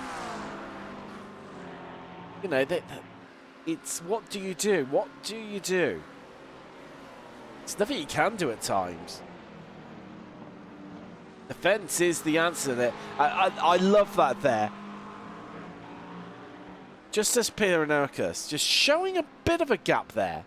But only like 3/4 of a car width. Saying to Matthias Ruscha, oh, well, I say about great defensive lines. Now, this is going to be interesting because Pyranokis over the limit knows he had to drive off the corner, but it's a big send and there's contact and there's a round. And Nomad, oh, in effect, make contact and look who goes by. The wrong stuff. Something's gone right for them and they're up onto the podium. Ford onto the podium here. And, well, oh, it's all gone wrong. It's all gone wrong there for effect, as that's now JD Sim Racing who are going to move up to 4th in GT3, or are they? And I'm not sure there's anything that they could have done there. Car turned in the middle of the track.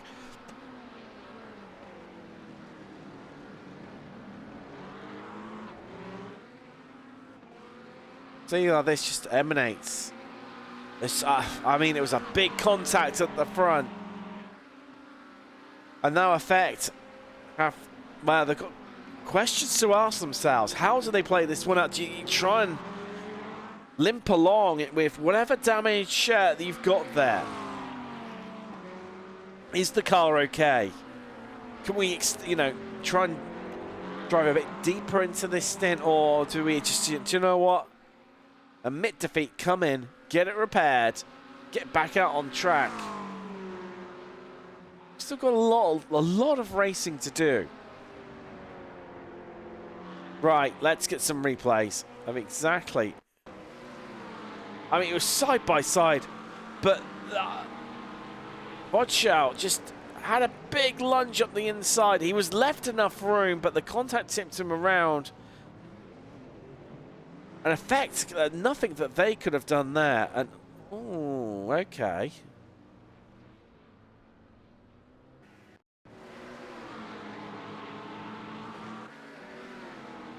What I'm going to do is on board with the Mustang. It's going to happen all in front of them. Round they go and, oh, guess left, guess right. Gave it a big moment there, did Wilson.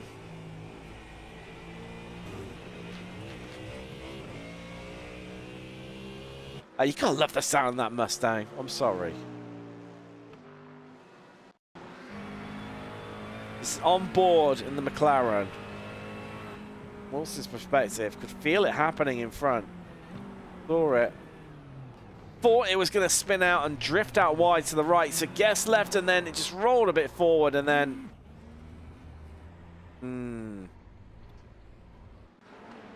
Not sure about that one. I'm sure the stewards will take a little look at it. Lord Denham, must be wheel damage on that McLaren. There's got to be, surely. I tell you what, let's have a little look on board. I'm going to try and figure this one out. Not picking the right part of the track there to truly tell. Looking like there's damage to the front left side. It looks more indented. And a bit of a moment on corner exit there as Effect tries to hold on to 4th place here in GT3.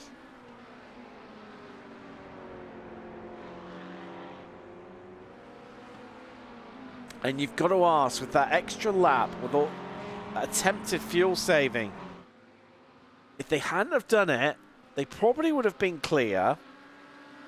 And they wouldn't have got themselves caught up in that battle. Has this almost been self-inflicted by Effect? Answers on a postcard.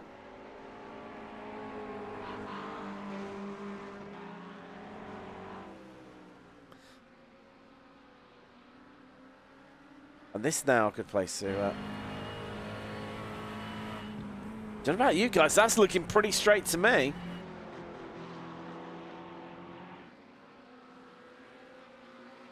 pretty straight. It seems like it's wounded in some way because, I mean, all that, he's going back to, you know what, let's feel safe. Let's try and work something out here. It's about damage limitation.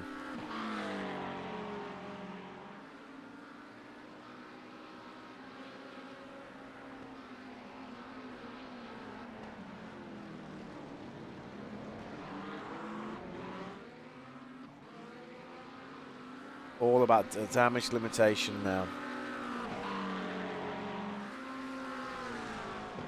As Cube Controls are starting to line up at the 16th overall, all using cars. McLaren. They got Daniel Pay on board that one. It's the Benelux driver of Miles Hemming in the Cube Controls 911. All over. Okay, right. Just in front of him. It's come to blows between Raccoon and Sim Coach there.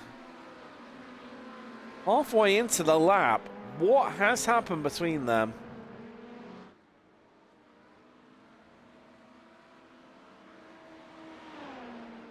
Let's take a little look back to where it all started. As that, what a bizarre incident. I thought that was, like...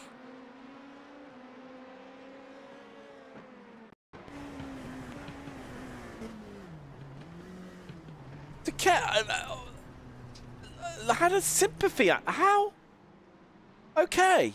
Right. Yeah. Right, I was not expecting that outcome. Saw the aftermath, but it had to have come to blows, and well, no. It's the simple answer to that one. Amazingly, Burgess able to hold up that Raccoon car in fourth, but keeping their old strap together is the Aspire car. Also, they've had a driver change. David Balcombe into the car as in LMP2. In comes the Effect 906. About on time. It's a little bit early, as I guess he's just set the fastest first sector of anyone. Not hanging around. It's hammer time for Benjamin Lindsay in the TNT Racing LMP2.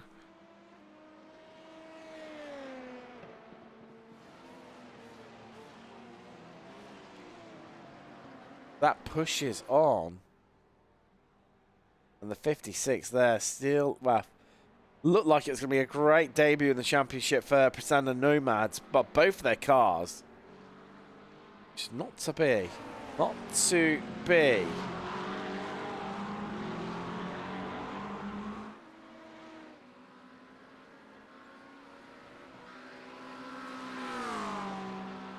Ready Sim Racing Junior now closing on to the back end of the old dudes in cars versus Cube Controls.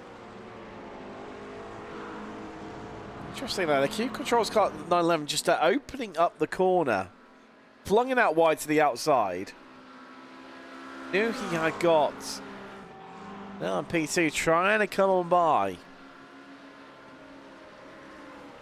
It's the 26 for the Bronx of Callum Marley now in that car. Well, I say now, he's pretty much done the entirety of the stint. We're only just about mentioning it as it darts into the pit.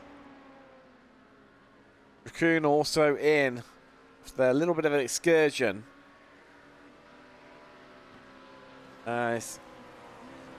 Also your second place car in as well.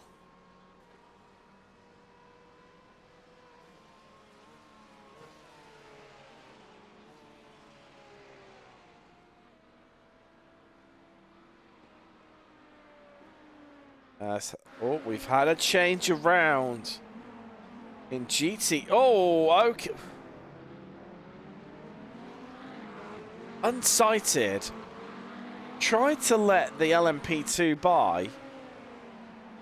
by covering off the inside, and Kontos went, oh, big, brave on the brakes there. Saw the opportunity.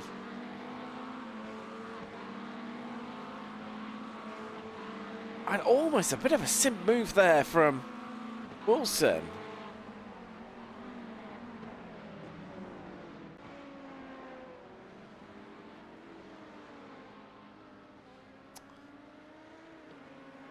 So effect back in front of. Now that's been short fueled. 27.7 seconds to be precise, stationary, versus 35 for TNT. TNT fueled up and good for another 40 odd minutes, whereas this effect car, the 906, well, that's not going to go the full distance. Probably about 80% of the distance for this stint. Well, would it? Hold on, no, because it took on full fuel last time. So, in fact, actually, they've probably just brimmed the tanks. So, we'll be good for another, you know, whole stint. But it puts them out of sync.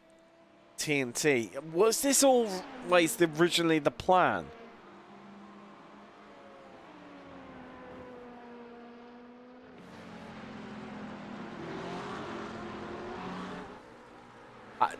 Honestly, someone on Twitch, Rude over on Twitch, OMG, Ryan and Motor Magpie, go Nomad. Well, Nomad, I mean, it's been a mixed bag, hasn't it? It's all or nothing.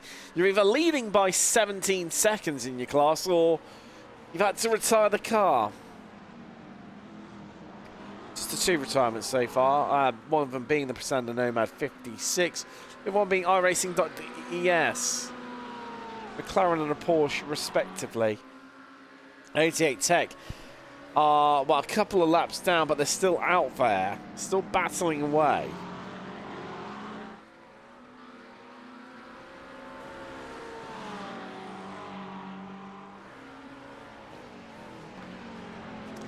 That's Sharples over on YouTube. Go old dudes.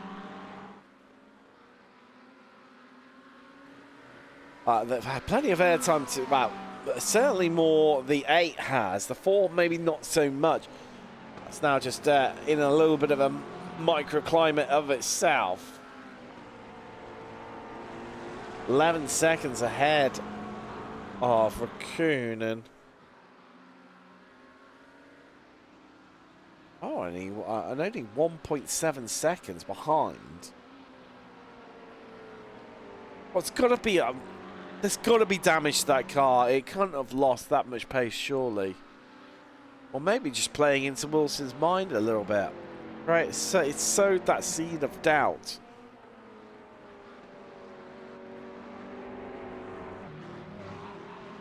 But is it enough? Is it enough?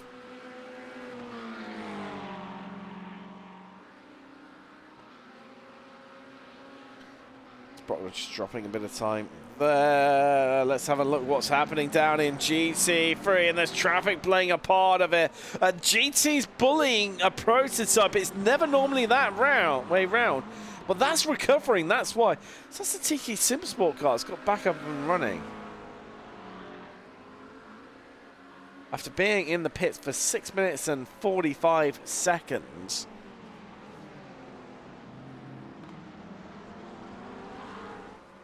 It heads back out.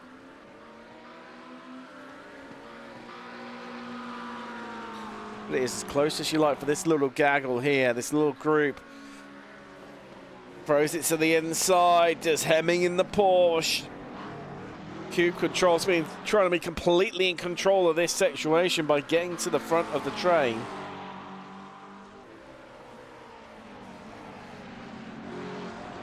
Also, that JD Sim Racing Junior outfit, the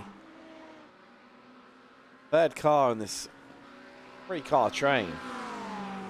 They've got Michael Sembura on board as leader is in, and driver change as well. John Williams getting into the Effect Simulations 908.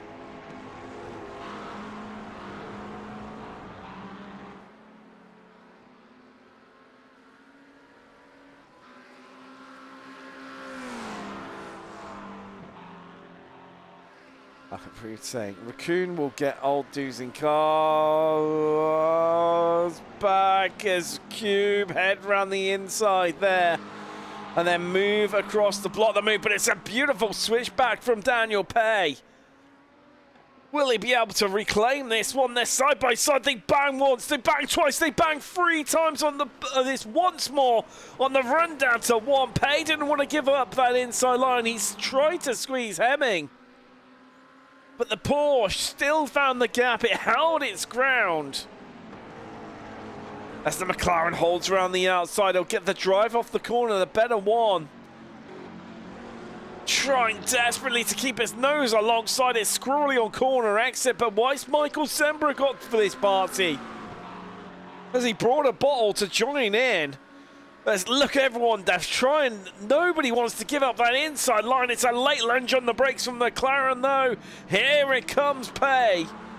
But old dudes in cars and contact on corner exit, and well, Raccoon behind with Simcoach in LMP2, but there's a roadblock right now of GTs. As the Porsche switches back, and oh, there's contact on corner entry. And it's an easy one for Sebring in the end.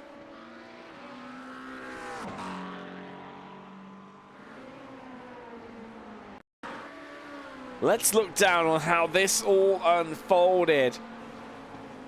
And it was a beautiful little switchback to cover it off. Well, was it alongside enough to justify it? Was it alongside enough?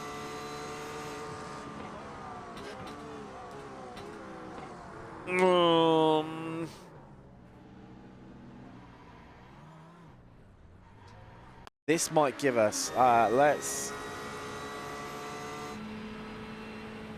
this is on board from Sembring's point of view. That's slow, pretty much to a stop there, did the JD Sim Racing McLaren.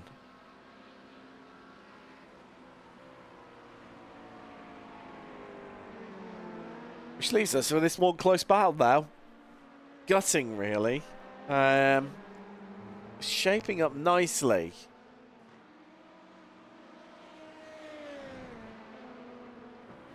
No major damage, if any, really. Oh, hold on, this is closing in really. That's why, of course, it's the Tiki Sim Sport LMP2 that's coming back away through GT3. And, well, I can see the standings overall. Watch it absolutely eat the gap for breakfast, but that's because they're two completely different class cars.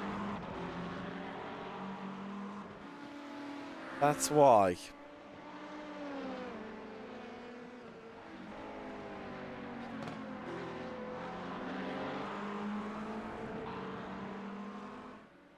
That's why. But that. Wow, we're fast approaching half race distance here.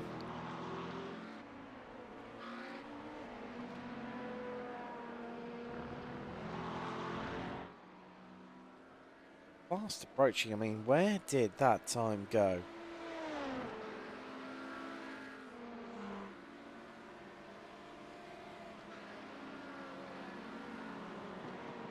Game, it went.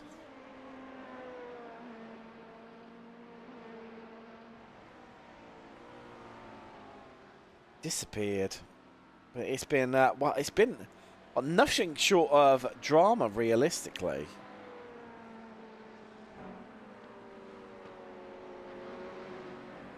Despite Contos making his way by, throwing into the car a little bit here as well, being a part of it, is Wilson, and learning to deal with whatever damage clearly that McLaren has got. I'll crack open a cold one. Get ready for the second half of the race here. It's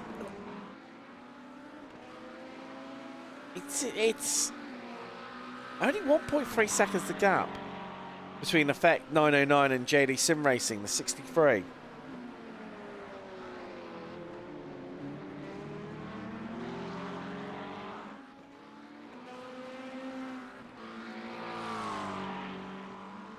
So, it does ask the question,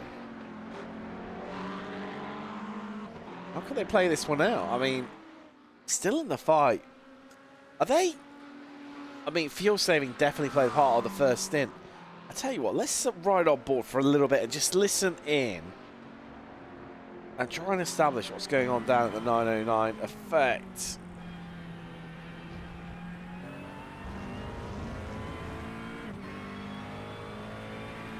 Head down the Allman straight out of Le Mans. We're going to get a good eye for it now. Into Sunset. Lifting coast. Oh. Into one. Maybe? Doesn't sound like it's going that way right now.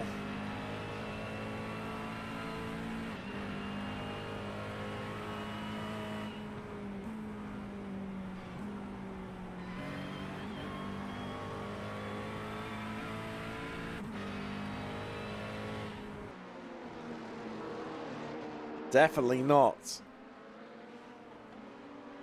And, well, Raccoon and Simcoach were very close together. Gibram Racing 909 has massive front end damage. I mean, it's not surprising, really. It was a big old clatter. Really not surprising at all.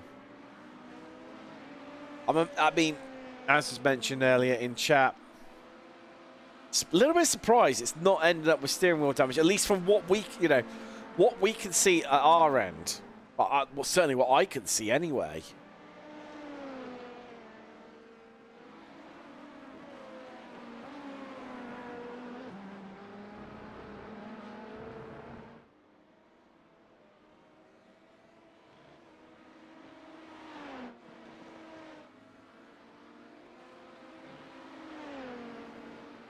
Ah. Uh-oh.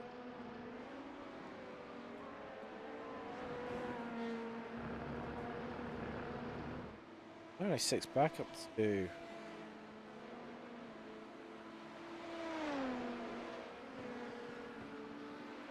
Back up to the back of the 906.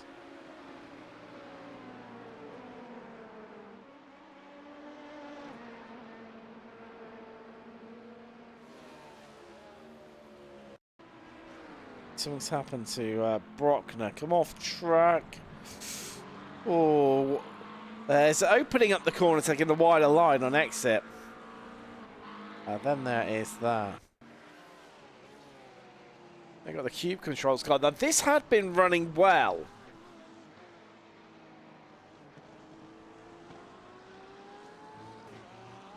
Feeling a bit laboured there.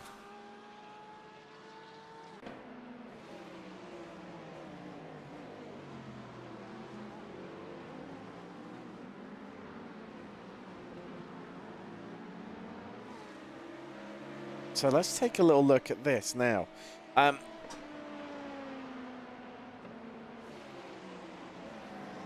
a lot to concentrate on, and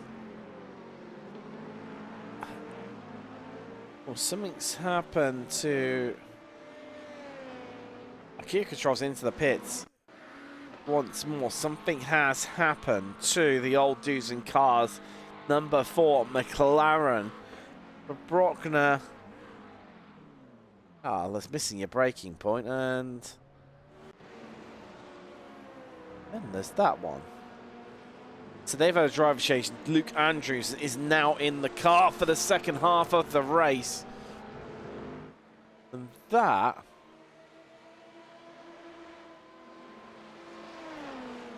is going to be, I think, their only driver change. And no, sorry, they have, of course, Lorenzo Oro with them as well. Ooh, it's getting close once again, and it is Raccoon versus Simcoach once more. They've already got the move done, or have they? Or have they? The Simcoach got to work here. Jamie Tewksbury trying to find his way past. And that is the second place car of Cam Brown that has got a 2.1 second advantage over the cars behind.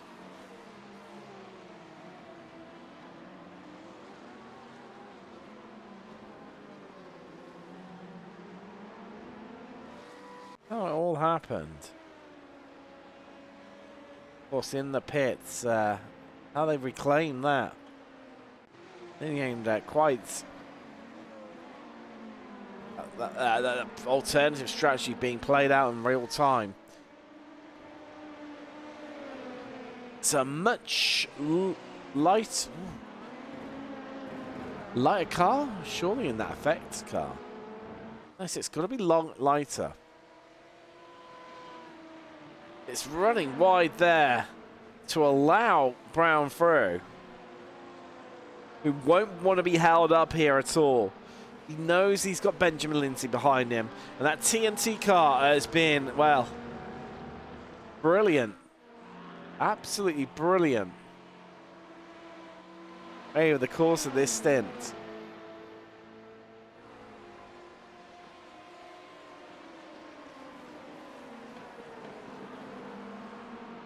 Lindsay trying to open up that corner there, just behind Slatter.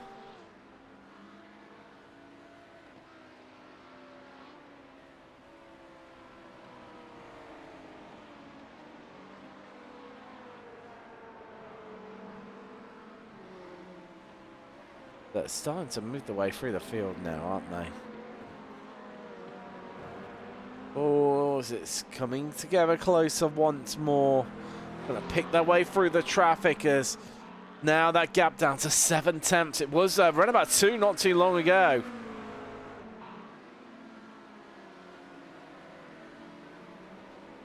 Right now it's lapping below LMP2s. Now that can be even more challenging than passing in GTs. Don't have that speed differential. Comes down to driver and their natural ability, their natural pace around here.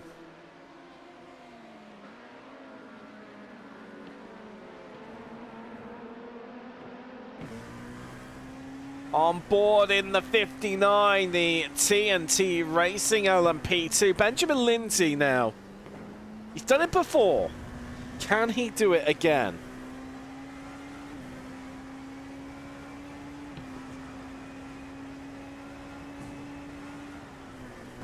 I mean, surely the answer's got to be yes here. Surely.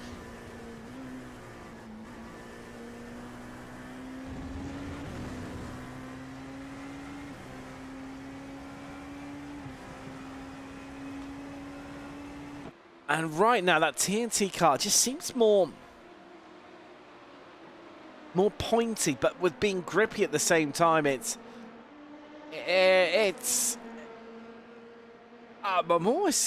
fascinating, really, isn't it? Because it just looks. I mean, Lindsay looks really dialed into that setup. It's composed, but fast and aggressive and pointy on turning, but it's got the grip with it as well. Whatever they have done to that TNT LMP2 in terms of the setup, they've got it really dialed in here to Sebring. Working a treat for them.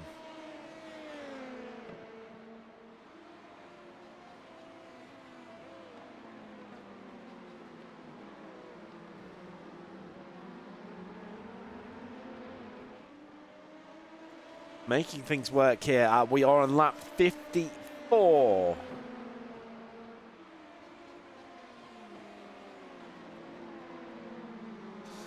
Again, more. That is the Sim Coach car that they're just coming on to the back of. That's running 5th overall right now.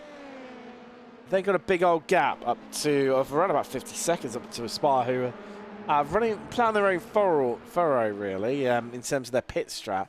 They're out of sync with absolutely everyone in LMP2. The exception maybe of Skinner in the Tiki Sim Sport Hooker car, but that's incident related. Excuse me. Whereas with Aspire, that's, oh, correct me if I'm wrong, seems to be more of a tactical move. separate them out and make things work.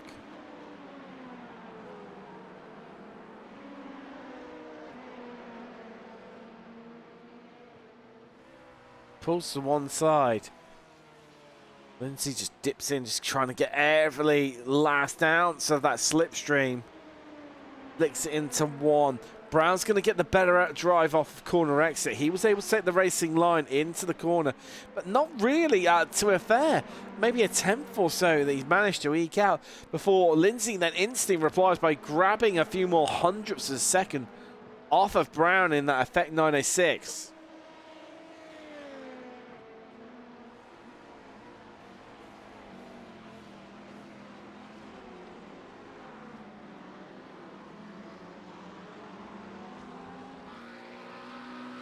Gap down to 6/10 of a second. Incidentally, it's going to have to, for Tiki Sim Sports, after doing all the hard work, getting through the entirety of the GT3s, having to actually physically pass them, was not a blue flag move at all.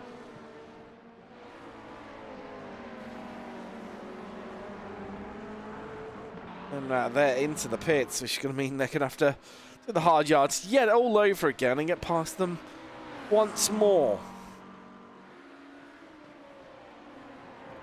If you've done it once, you can do it again. Well, I believe.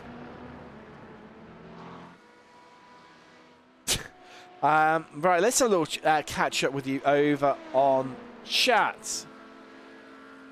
What have we got? What have we got here? Justin B. It wasn't the part. Sorry, yeah. Right, here we are. Motor Magpie over on Twitch. Showing over on Twitch. Says Go Nomad. Of course, yeah, we've done Daz Sharple, yeah. Jason Dilworth chipping in with the nice little heart emoji towards Motor Magpie there, and part of the Go Nomad. Sorry, the Nomad crew.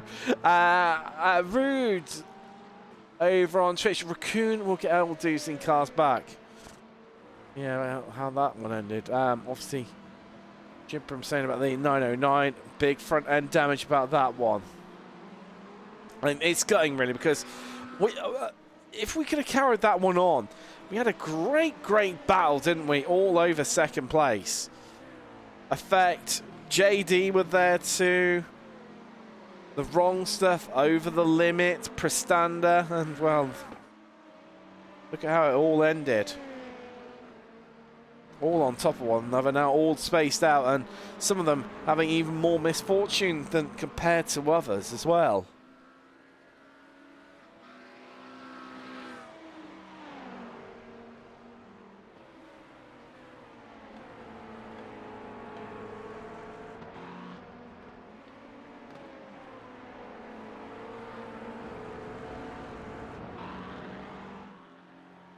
Whereas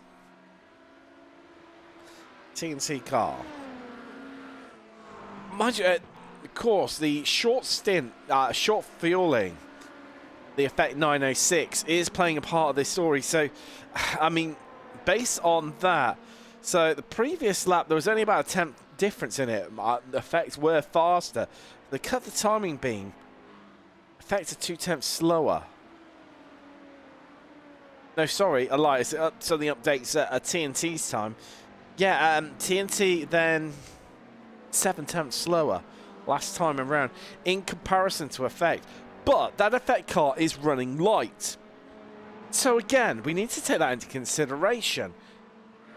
We look at, you know, because so Effect will have less fuel on board. Therefore, the car will be lighter.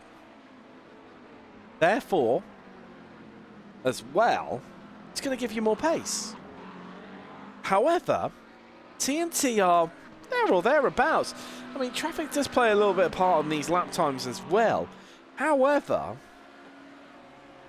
they fueled up to the max, whereas Effect didn't at the last pit stop. Combined with as well, Effect stopped a lap earlier. So actually, if you build all these little factors into it, I think that TNT car is faster than the Effect 906.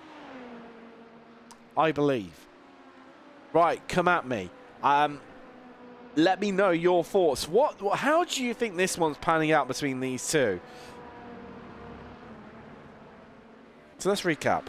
Effect stopped a lap earlier, took on less fuel compared to TNT.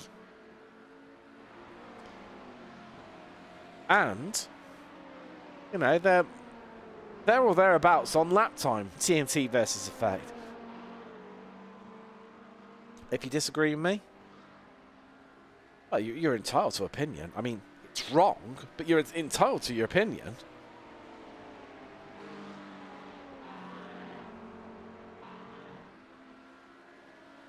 Once more, it's the hard yards having to be put in here by TNT to hunt down that Effect car as the gap agonizingly, you know, it yo-yos, it gets closer, it gets farther away.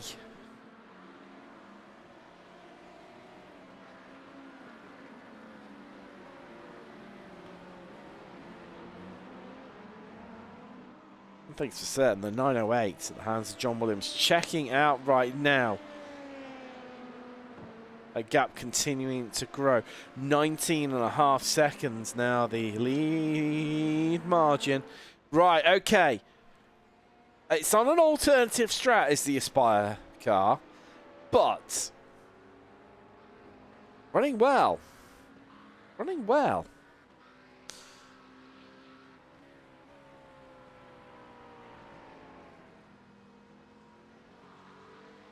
Lord Denham throwing in another contribution to the Venn diagram there. TNT might be faster, but Effect might be fuel saving.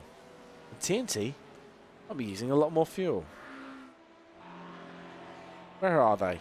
They're down the back straight. Right, let's listen in. Let's get on board and listen in.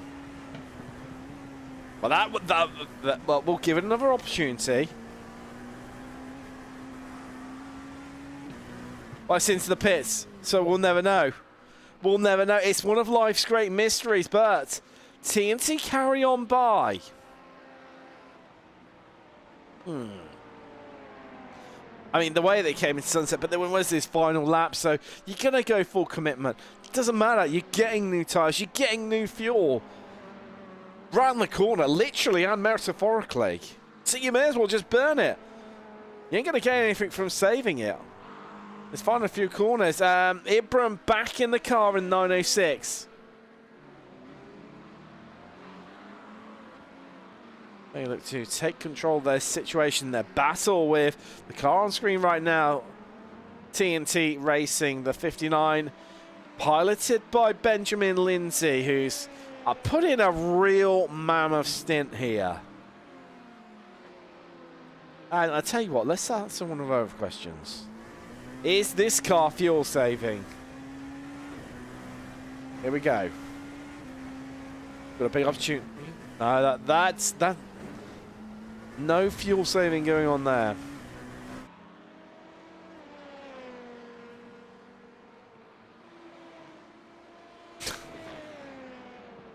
Justin Barrera saying, I don't think fuel saving is in the effect simulations for a carbury. It's a fair point. It's a fair point. Well, no, you're wrong. Ben Cullen. That's all you need to know. You can save fuel and still be fast. It's a bit of a freak, Kenny. Love you, Ben.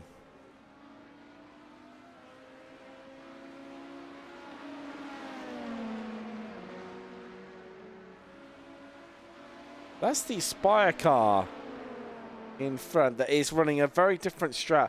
Fueling up less is this car compared to everyone else.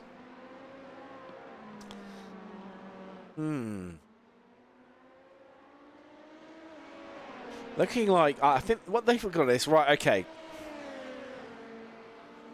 Here's the race distance. 180 minutes, 3 hours. We can either fuel to the max each time, and then take maybe, you know, a short stint at the end. Or what we could do is just even it out across all our stops. And I think that is the strat right now. I mean, they are about to get lapped, so, you know, I mean, not far away having away the entirety of the podium. A lap ahead of 4th place, which, I mean, really displays and showcases some of the skills here today.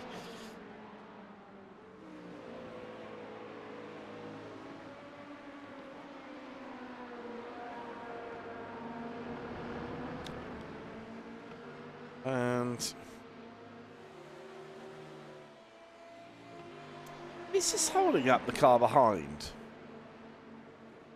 Because Lindsay is running light. Spire, well, there you go. Maybe a little bit more force than what was intended. 0 yield going on here right now on the Aspire car. And Lindsay must be absolutely screaming inside his virtual cockpit. Gets the move done finally, but I might feel aggrieved, might feel held up there.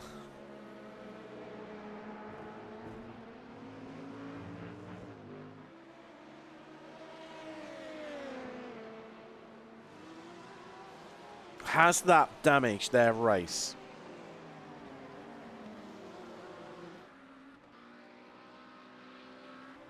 After picking off all the field, Tiki Simsport doing it all again once more. Doing it all again. It's of course due to them taking a pit stop, which after just making it past the entirety of the field, they had to come in and take.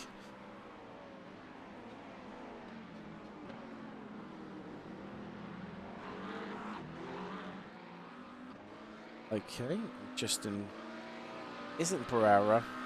Bob. Okay. Okay.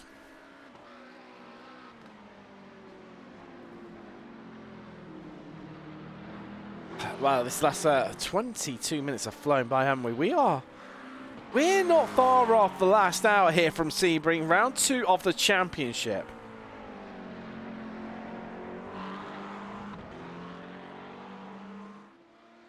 It's approaching the calm before the storm, isn't it? Let's face it. Nobody is close. My friend Sam Fitzpatrick used his analogy. You have a bowl of rice in terms of the timing tower. All of the gaps are they're bigger than a second.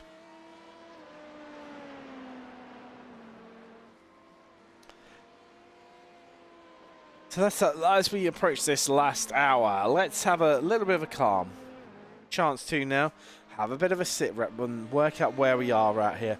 I mean, in fact, they are still going strong in the 908. Looking like it's going to be a lights to checkered victory for them here. Won't pick up the Grand Challenge because technically they did not lead every lap.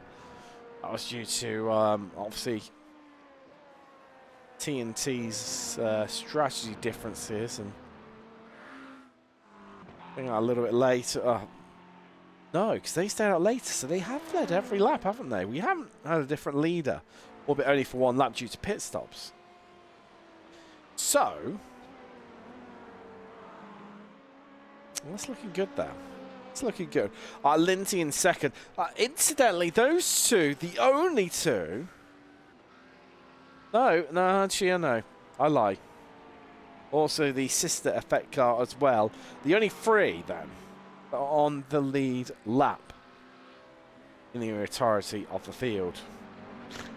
We have here today 8, well, technically 9. The Tiki Simsport car having to just its way back through the field after earlier on incident.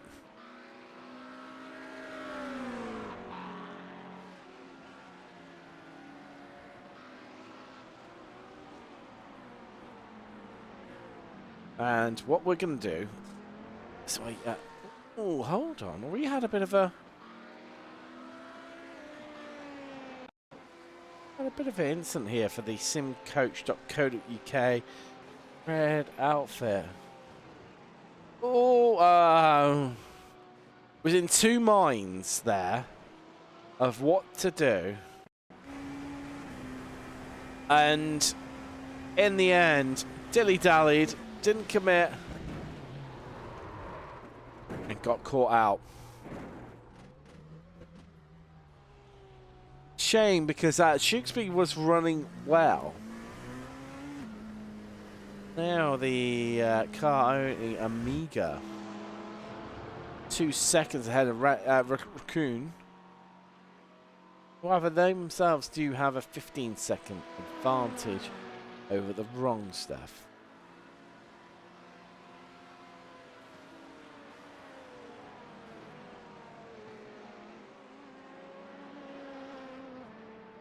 Who else have we got? Let's head down into GT3, and it is Nomad 57 Prasander car, at least by 14 seconds. Not quite as impressive as what we're going on LMP2, but even so, beautiful, beautiful. Looking like they could be on course for a debut victory here as we fast approach 2/3 race distance complete.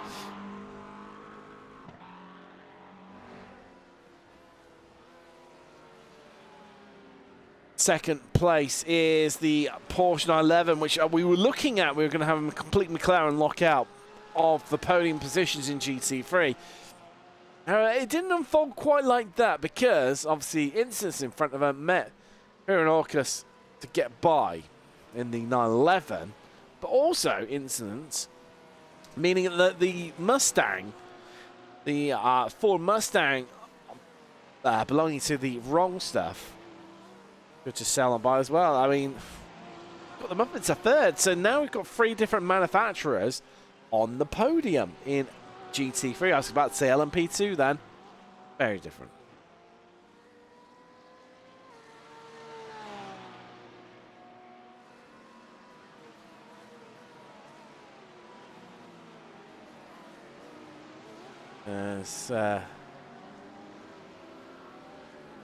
Letting on by the LMP2 at Tiki Sim Sport.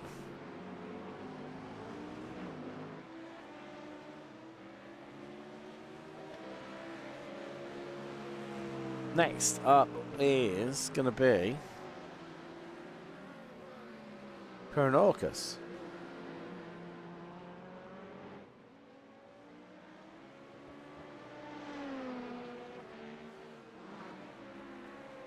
Here we go, folks. A little bit of a... Ooh, here we go. Here we go. So, in from second place in LMP2 comes a 59.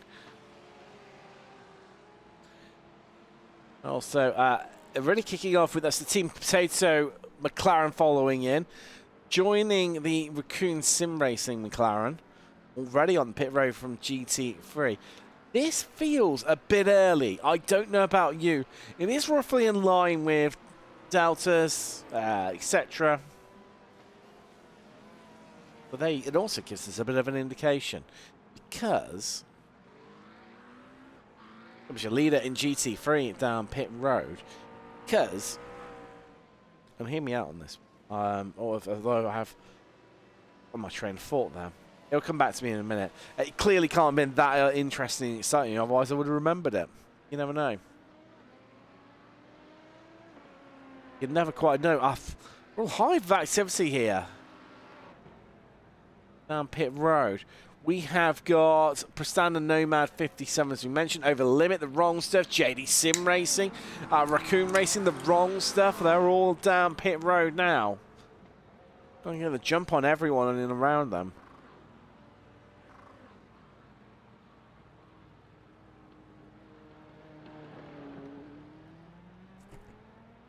I can tell you as well. There's our leader in GT3. I can tell you that... Oh. bent car and all that, but maybe this car actually leads. If apparently it's got heavy front end damage, has the 909 effect car.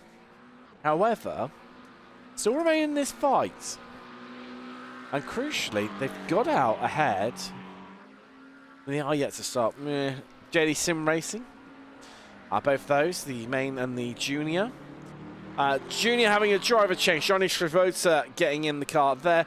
Dean Collins into simcoach.co.uk Blues at Porsche 911. Now this does ask the question, doesn't it? Let's face it.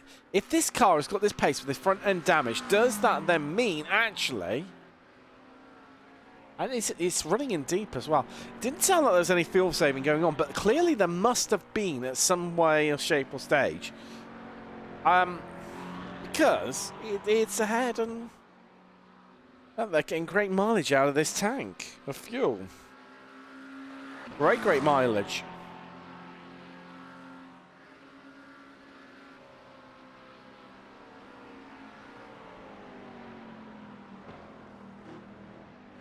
Sounds like it's a little bit stuttery. Is it in pit road?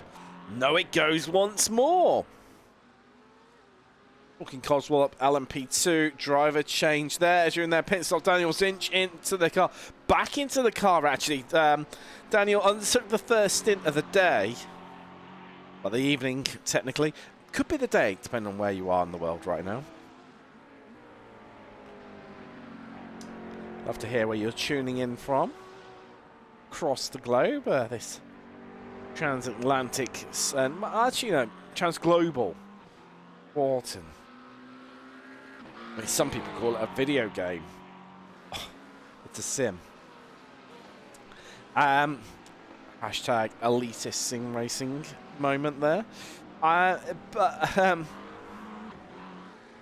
This is what happens when you get off on a tangent. You lose your train of thought. Lose your train of thought about Jamie Tewksbury heads in the simcoach.co.uk LMP2 right now.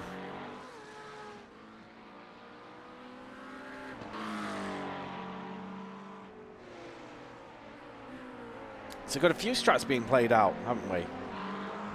In LMP2, you've got what must be fuel saving from Effect 908. TNT seems to be going hell for leather. Playing around with their fuel strats a bit as well. Same with Effect. And yeah, it's fascinating. It constantly evolves, this one. GT3. Where we are right now. And what is happening here? Well, I can tell you what's happening here. It's coming into the pits. Finally, the 909. And it's doing it on a lap later than anyone else. They found a way of getting some great mileage out of this car. I'm not too sure how they're doing it. Well, they need to be. They're fast as well. It just baffles and boggles the mind. Where is the 57? I hear you cry. That's coming across the line. So that was fair enough. But the more crucial one is over the limit. So we're just coming around sunset. So this could be... Well, it'll be nothing. Because they'll sail on by. Still in pit road. They're still halfway through their fuel stop. It's Patrick Thompson's going to get into the 909. You'll just catch him. There you go. Down pit road. Could lose, well, probably will lose, but definitely will lose places to Shikokas for over the limit in the Porsche. Ken Copeland in the wrong stuff Mustang.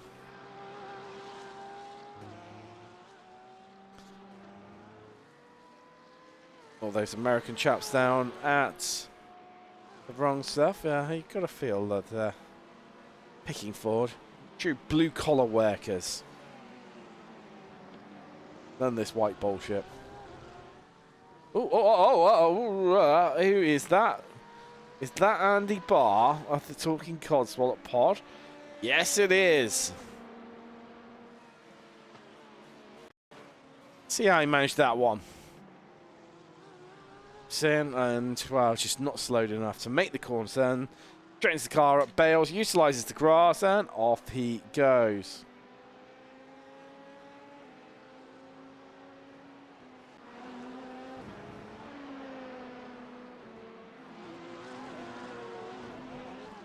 As leader in LMP2.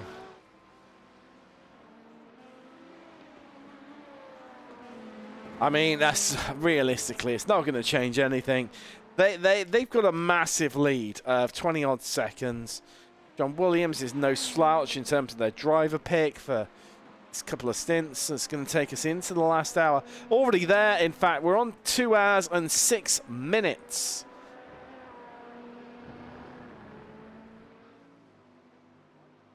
Thing.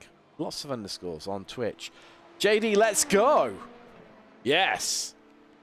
Kontos running well, running 4th at the moment in the 63 machine. Corvette in GT3. The other one, the junior team, not running as well, but Johnny Shavota in the car for them now. In the 776 JD Sim Racing Junior McLaren. And interesting that JD Sim Racing, they're two different teams, are using different cars manufacturers. One with a Corvette, the other one with a McLaren. You'd have thought they would have gone all or nothing, surely. Brand continuity and all that jazz. Clearly not. We don't need it. Jason Dilworth. Got to shout out Tim here. 3 hours with no support comms and basically no dead air. Great job. Oh, thanks, mate. Don't worry. We're I've saved some of the. I mean, it's tricky because we were originally meant to go to Interlagos, weren't we? And okay, we come to Sebring. That's no problem. No problem. Should be better, a bit safer. I mean, Interlagos. I mean, I love the. Okay, like as a neutral and as a commentator, you know, we like a bit of drama and excitement and stuff. You know, that sort of stuff. Ooh, oh. Right, let's park that comment. Right. Stop. Collaborate and listen, because look at this gap. Cast your eyes to the timing tower. See TNT, Benjamin Lindsay there, who is rocking it for TNT this stint. 1.5 seconds, 1.4 seconds.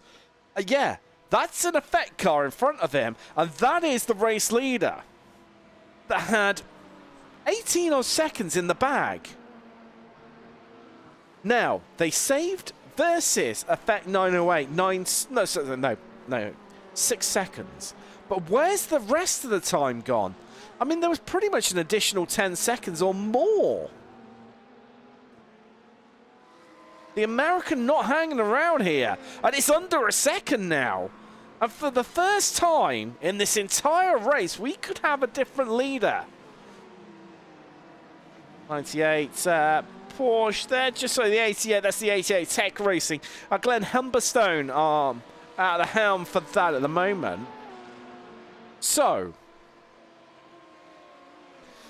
bit of a respite for Williams.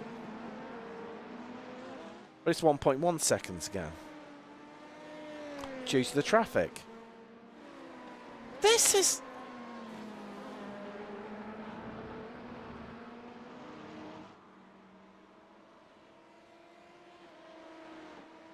Where's it lost all the time? Has it come off track?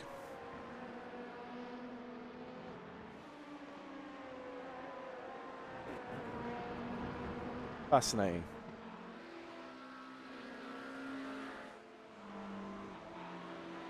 Eight attempts. Because only 4 seconds down the road is the 906. And it's all starting to come together in the last hour here. it all kicks off. 0.8 of a second, traffic ahead. That's one of the Prestanda Nomad cars. Williams moves to driver's left. He'll get ahead into one. And, well, Lindsay says, oh, that's no problem. Hold my beer. I'm going to sweep round the outside. I'm staying hot on your heels right now, John Williams.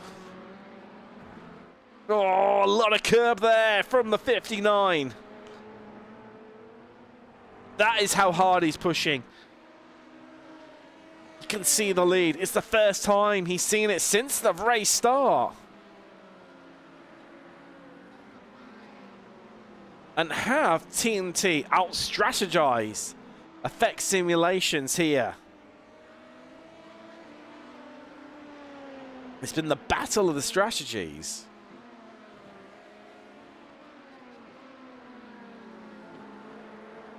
Do you know what we need? Spice things. Well, let's say spice things up. Fill a drama curveball. Do with a full course yellow.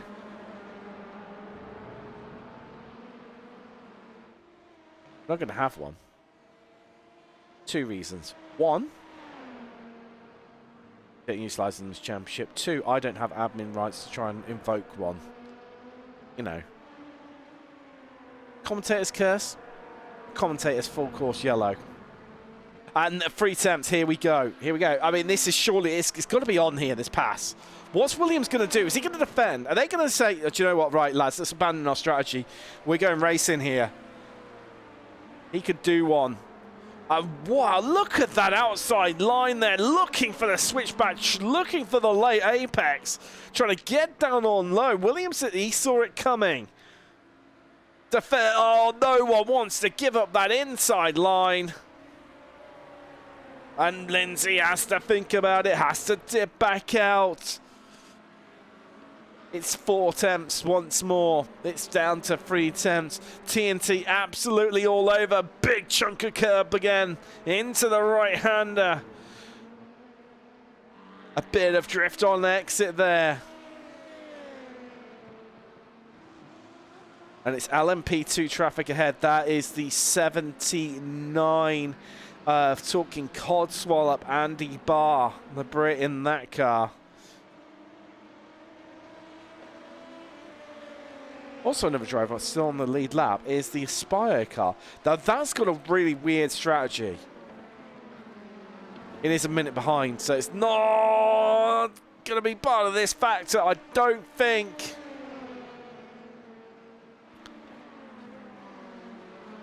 It's taken 2 hours and a quarter, very nearly, for us to see a change in the lead. The flash of the lights. Williams giving the hurry up to the car in front, but Lindsay's there. He has a look left. He has a look right. He's trying to find this switchback some way, somehow, to get the car underneath the Effect 908.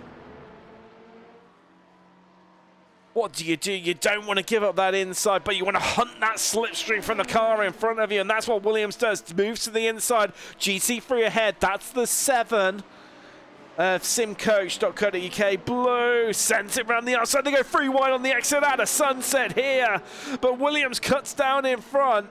He's got the inside line, and he pulls straight across to the left side of the track, covering off Williams. It's like a high-speed game of chess here, darting into one. As once again, Effect just covering off the inside line. Williams is a wily old fox. He's seen it all before. And again, Lindsay taking a lot of curb there through 4. A lot of curb.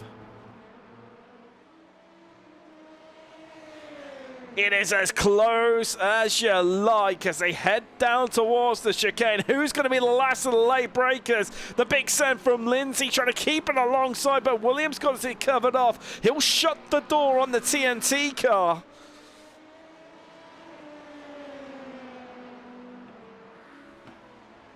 And still it remains. Effect ahead. But look at the 906. That gap is diminishing as well. And TNT will be the meat in an Effect sandwich right now. GT3 traffic ahead. One of the old dudes in cars. McLaren's, and that was close there. Lindsay desperate to stay on the tail end of the effect car in front, but Ibram has closed that gap down in the 906. You can see that white L at P2, and that is hot on the heels. That's staying in the fight. It has, oh, it's lost a little bit of time as who's going to get to the inside first. It's a game of chicken. It's TNT. It's Lindsay, and this is for the lead. Can they get a switch back? Williams has no answer. And for the first time this race, Effect 908 lose the lead here at Sebring in a brilliant, valiant move from Lindsay. But again, they try to get to the inside. This could all end in tears. But Lindsay does what Williams did, lap up to lap to him, and covers off that inside line. And look at the amount of curb. Nobody else does that. It's not a mistake because he's doing it lap after lap after lap. But what have you got? Okay, you're ahead now, Benjamin Lindsay. But what have you got in your locker? Can you pull away? Can you get away? It's easier to chase down, to be the hunter rather than the hunted.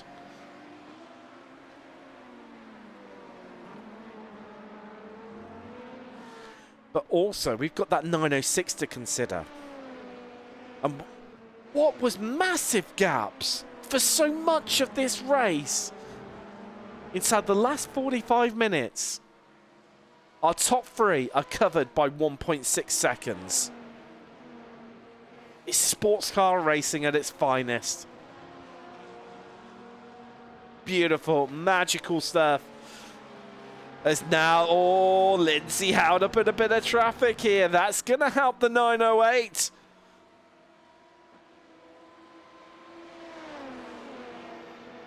going to allow them to bring it back. I want to look at the overtake again, but I'm too scared to look away.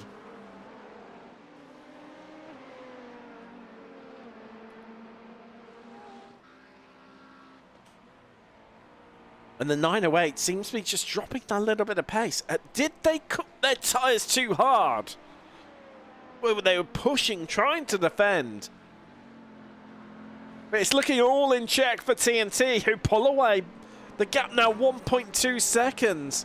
The biggest it's been so far since finally getting the move done.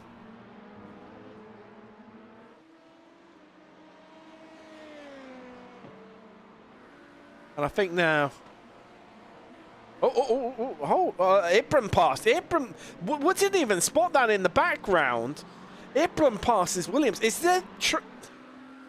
this car got issues? What's this? Or are they just playing? Do you know what, lads? We've got our strap. We're sticking to it.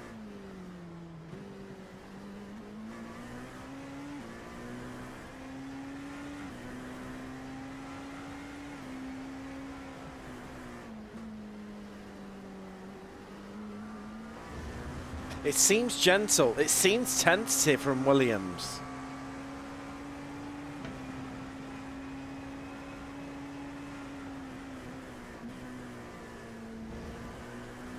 But that 906 at the helm of James Ibram, that's reeling in the TNT car.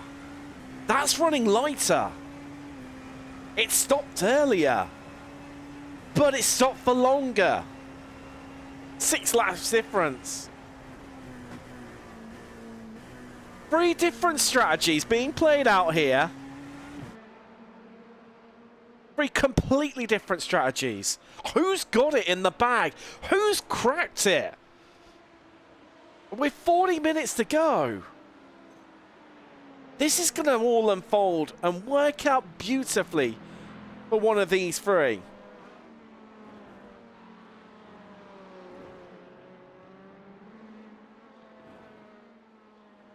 Let's sit back and enjoy some of these moves. It was a big send right. I mean, gutted he couldn't get that done right around the outside. Absolutely gutted. I mean, this was the first attempt.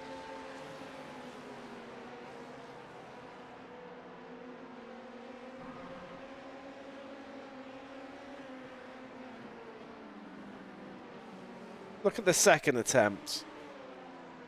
Oh, sorry, that is still the... apologies, that is where they got back in front of one another. Here we go. Here's the next one. And it was a big outbreak, wasn't it? Made it up on the brakes, couldn't get it done. Williams had just slowed it up on the apex there to cover it off. But third time, lucky.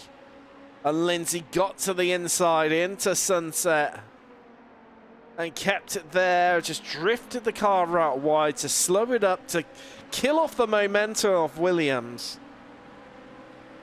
Who then, I mean, James Ibram must have had the best seat in the house to all this. So he very quickly, well, on the following lap, gets it done. Was that a little bit facilitated there? Seemed like a bit of team strat there.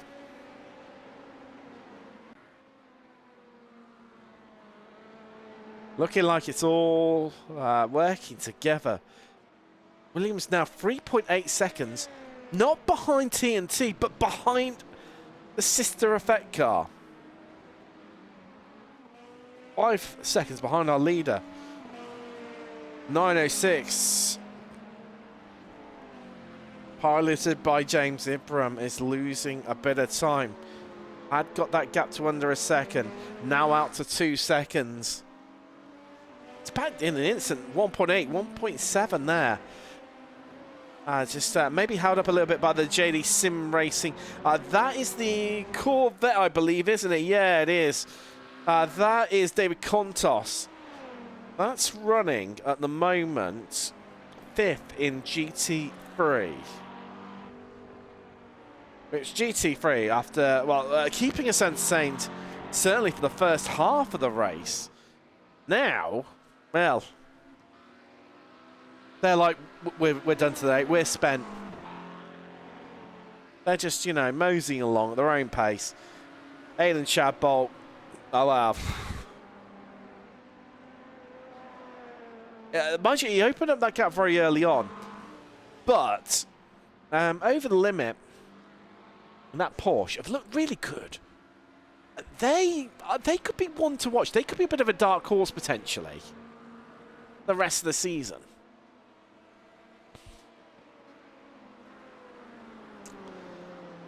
There we go. JD occupying the chat in over on Twitch.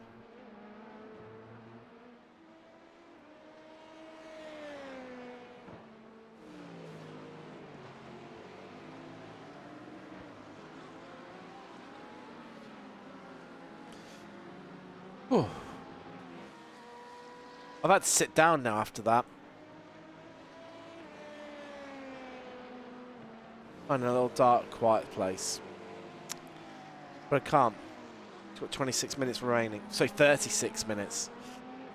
And we've still got another stop left in this. And then it's all going to unfold like some bad origami. And we'll find out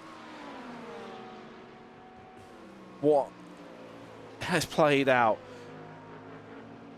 And you just get the feeling that is the third place Mustang in GT3. Ken Copeland on board for the wrong stuff. Aspire. Now Aspire. They are still on lead lap. There they are down pit road. David Balcom heading in there.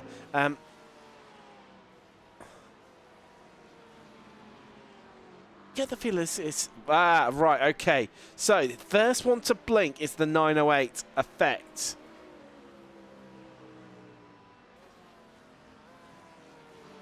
What's the 908 going to do? Okay, so surely, where are we now? We're 35 minutes. These days, that's pretty much a full tank. Seemed quite slow into his pit box there. But then equally, you don't want to be picking up a penalty late on. Talking Codswell up in as well. Ooh, that's a short one.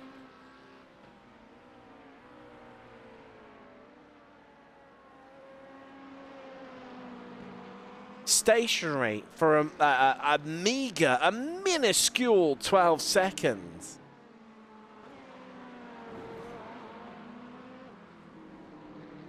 But why? Why?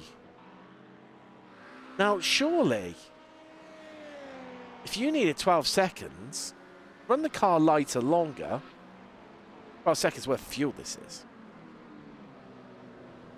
You'd run the car longer and just splash and dash it. You're going to have the benefit of having a lighter car. Whereas if you're driving a heavy car, you've got to medium heaviness, and now you've making it heavier, you know, bring it back up to full fat heaviness.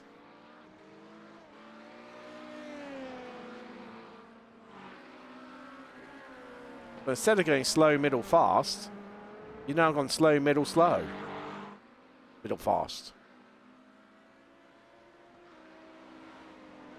One lap later, in comes the 906. Will that hold on to second? How much fuel does... Well, it's at least surely more than 12 seconds. That Talking Codswell car stationary for a minute. That must have been to rectify damage. Right. So where is Williams in the 908? Heading into sunset. I mean, if the sister car needs 12 seconds, it doesn't. It's over that. It's 14, it's 15, it's 16, it's 17, it's 18, it's 19. Coming past pit entry is the 908. Still sat. There is the 906. And that takes on board 31 seconds. Now, did they bring in the 908 because they could see a big window of opportunity of, right, okay, we're coming up on some GTs. Let's dip in, take the fuel, and then, yes, it's going to cost us in terms of weight of the car, but it's enough to get us home. And what we could do is just, we're, you know, coming to the back, and we won't have to pass GTs twice. Whereas this guy will have to.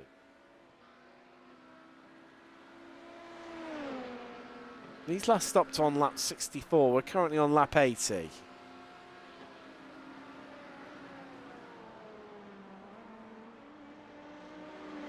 So the 908 is now 12 seconds ahead of the 906.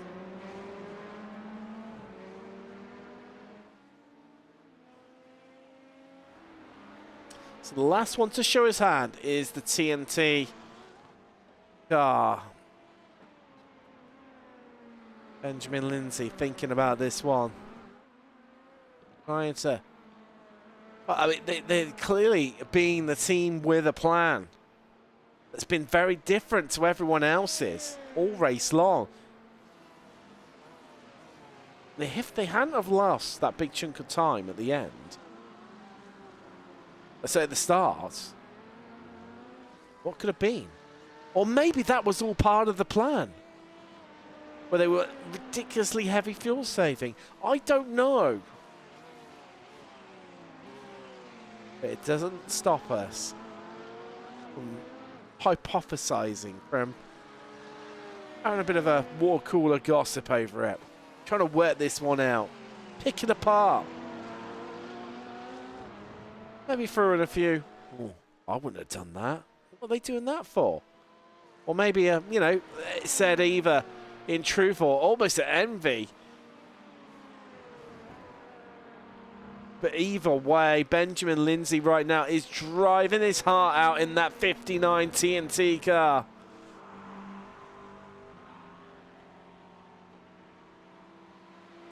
I thought Aspire might come back into the mix late on, but with their crazy strats where they've just averaged it out, even out across the whole stint. I mean, fair play to them.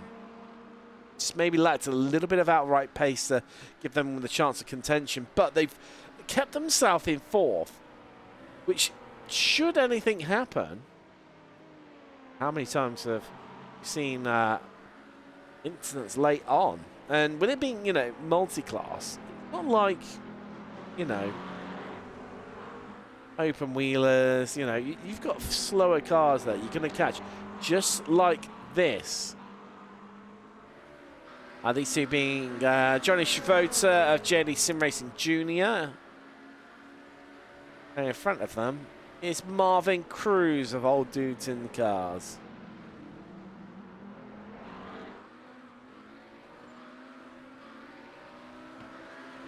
$29 minutes, not seconds. Whoa. I really would have flown by quickly. Really, really would have flown by quickly if it was seconds, but it's 48 seconds to gap. Into GT3, somewhere we haven't visited in a little while, like an annoying in-law. Invited over for, oh, you must come over sometime. Yeah. Yeah. Well, eventually, you know, comes round to a time where you have to go round. Weddings, christenings, bar mitzvahs, Christmas, Boxing Day. You can't deny the inevitable, and we head back to GT3. But that's because we've got a battle going on. We did see it briefly while we were viewing our race leader, Benjamin Lindsay. But the battle is on right now, all over 8th place. Marvin Cruz in the Old Dudes in Cars McLaren versus Johnny Shavota in the JD Sim Racing Junior McLaren.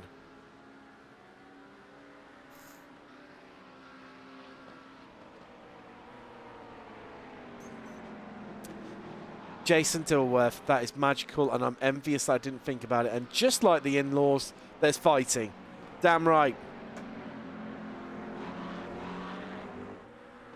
It's almost like a game of Monopoly. It starts out nice, you know, it then starts to, you know, get a bit serious. You're playing it tactical here. And then when you're getting absolutely hammered with, oh, hold on. Board game analogies aside, race leader in and then back out again. It's only a 28-second stop, and there is the change for the lead. The 908 back in front, but the 59, a TNT, is only 1.7 seconds behind. And Ibram is only 5.7 seconds back. Oh, this just got interesting again, didn't it, guys? And it's only 3/10 of traffic holding them up. It's round 2. Lindsay versus Williams. Here we go, folks. Here we go. Ding, ding. Round 2. 26 minutes to play this one out here. And it's a lunge at the inside. It's a bold move, Gordon. Showing his hand early here. But Williams, he's seen all the moves that Lindsay pulled. Last time they went to war. Flash of the lights once more there from Williams. Don't need to fuel save now, surely. This is all about raw pace. Who's got it within them? Who's faster? Who's got the better setup and car underneath them? Oh, big moment there. That's how hard Benjamin Lindsay is pushing right now. And it cost him a few temps. But you get the feeling he'll get them back. We've still got traffic to encroach on.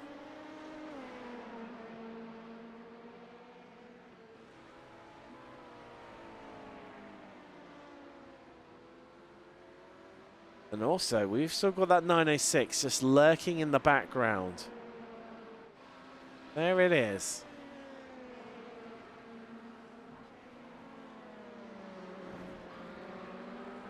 It's all still on here.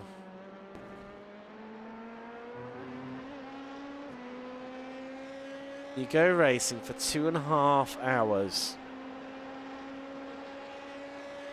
And your top two are under half a second away from one another.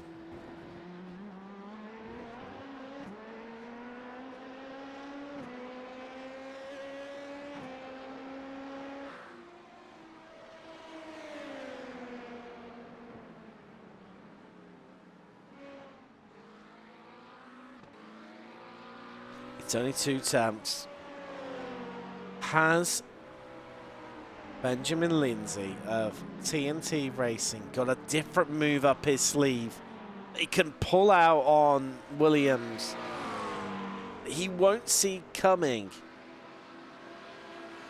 That's one of the Prestanda cars. That is what that was. Your GT3 leader, Aiden Shapot, back in the car on that one. But you know what's going to happen here. I mean, there you go. They move to the inside line, Williams says. You want to come by. You've got to do it the hard way. You've got to go the long way round. And I tell you what, here we go. Benjamin Lindsay carries the speed. He carries the momentum. Surely not. They're side by side. Across the line, they touch wheels on the run down to 1. Nobody giving up an inch. Nobody wanting to settle for second. And it's TNT back in front. Oh, and there's contact. There's contact. And it's going to be Ibram who takes the lead. And it all went wrong. In spectacular style.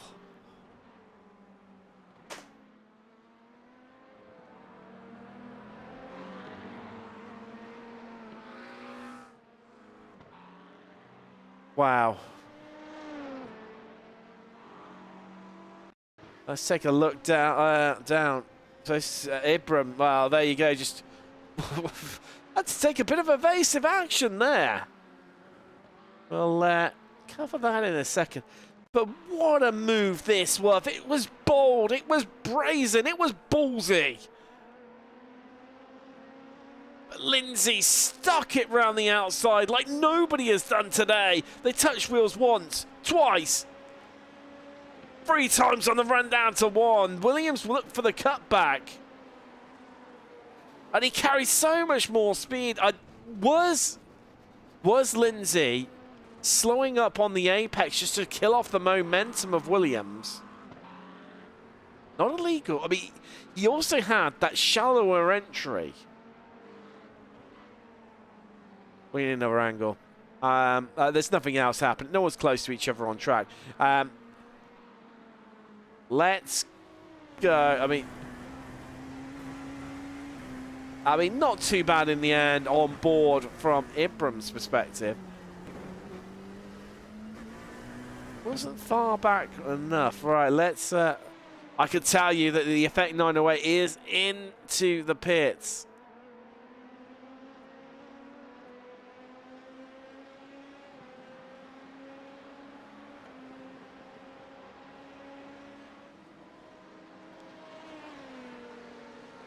Keep an eye out for him to emerge around turn 1. Oh, it doesn't give us any necessary answers there. Also, TNT in. Hold on. Right, where is Adam Greason of Aspire? Could this be the next twist? No, not close enough to sneak onto the podium here.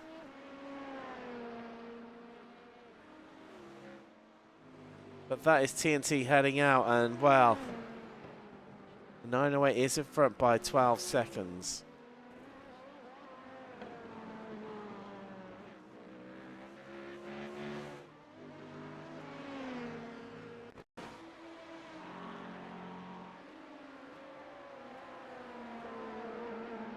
See if we can get it from here. I mean, I know, this should have it here.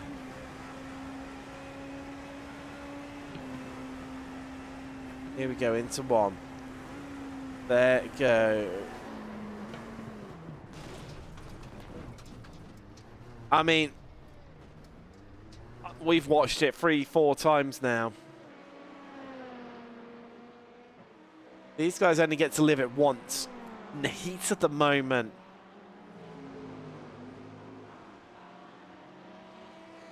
It's what it is. Racing incident. I don't know. I don't know.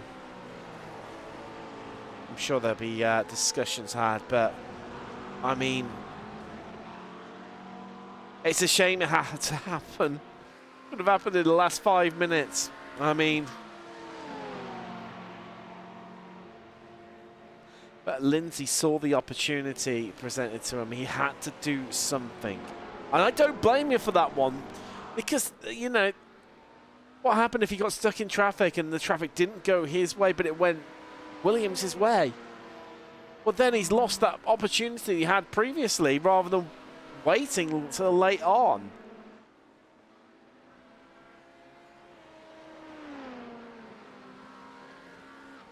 Oh, I need something stronger than a can of Sprite.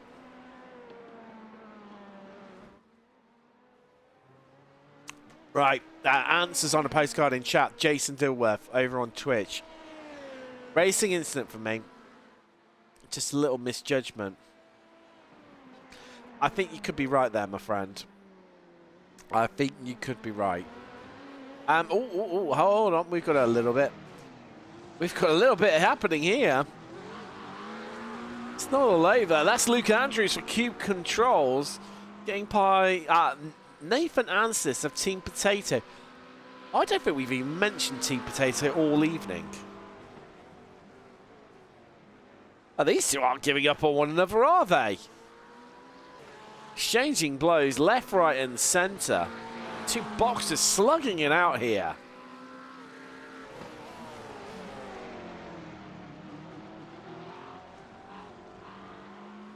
Traction control kicking in. Numerous stabs at throttles from both of them.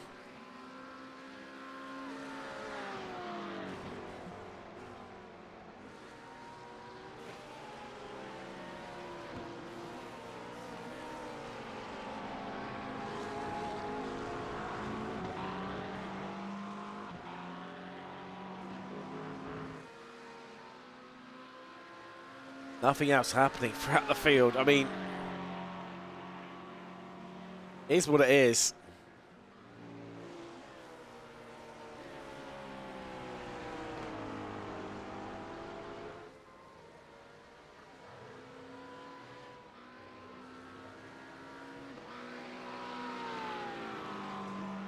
I feel like it's still a bit of an anticlimax now in some ways.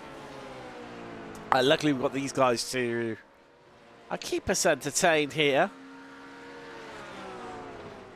And again, this is the crazy thing, isn't it? You can race as long as you want. Come the end, you still get, you know, cars that are separated. 2 hours and 45 minutes. 165 minutes. You know, you see the 24-hour races. Real life and sim racing. Separated by the slenderest of margins. I mean, do you know what? You've been racing for 24 hours and you can still only decide who beats another driver by a tenth or two.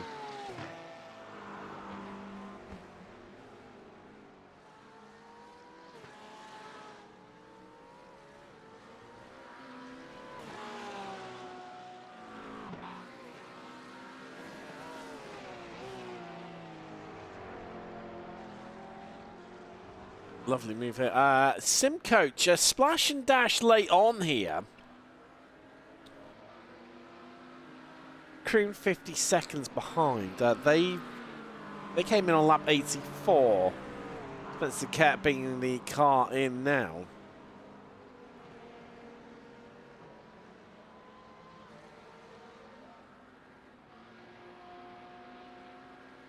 At 4 point... Oh, no. Ooh. Okay, Jamie Tewksbury hopping back into the car. It takes 20 seconds for a driver change. Was that the right move so late on? Surely it's going to give them more fuel than what they actually need.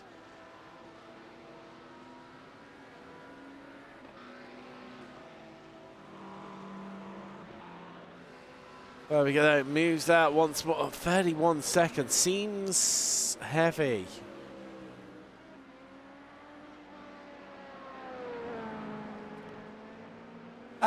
Dan, tell two things happened here. One, I was awake all night at work. 16-hour shift. Making clothes for your other halves to buy at shops that you get dragged around in. Hours on end. Bored as hell. What do you think to this one? Oh yeah, it's lovely. You were just saying that to me. Pay some attention. We don't give a shit, let's be honest. I'm only going to wear it once anyway and then probably stick it in the cupboard. Yeah, I thought that Dan Weebs, I thought that was said. No, Dank Weebs. Yeah. I mixed around the two first letters. I'm not going to lie, over on Twitch. Nice to join and see Nomad Boys in the lead of GT3. Well, it could have been a double podium on debut for Nomad. There is Aiden Shabat. I mean, Aiden Shabat's just controlled this from the start. Built up a gap of 15, 17 seconds and it's just kept it ever since. In the 57 Prestanda Nomad McLaren. However, for the 56, after growing, great stuff early on, contact with the Effect Simulations 909 McLaren. It was race ending for them. And they ended up retiring the car back on lap 35. GT3 coming on lap 81. 82 actually. Oh, I completed 81.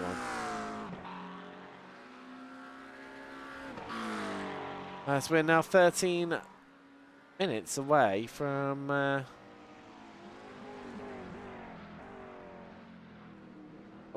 race finish.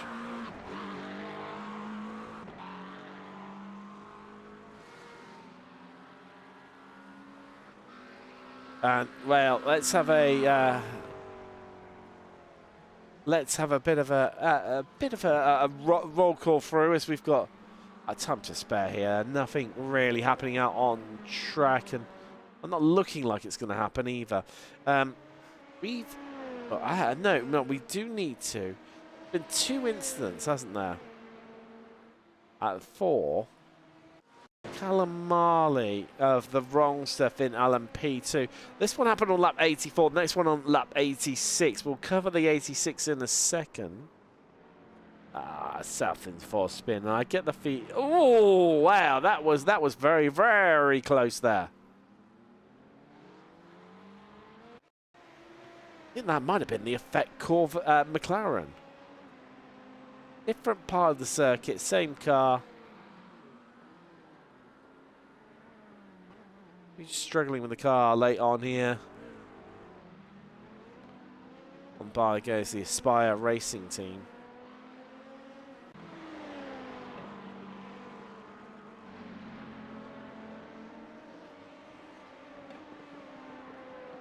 Do you know what? How long have we got left? Oh, I don't think it's going to be enough. This car. Let's throw.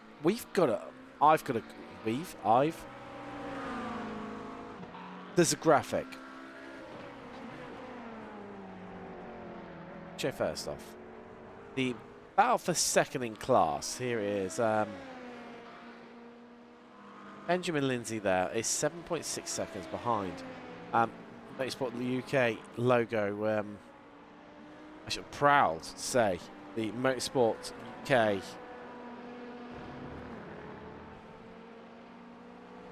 Approved championship. This one, and well, you can see why, can't you? Really, there's some beautiful, some crazy ass racing tonight. Absolutely crazy.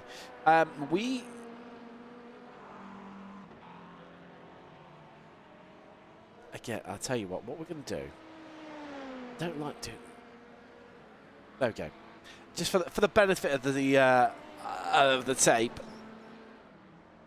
That is. Oh, hold on. Right, let's go. We're going to move one up. There we go. So that's how the gap is coming down. The bottom right corner of your screen. 12 seconds. The gap on lap 86. We're now on lap 91.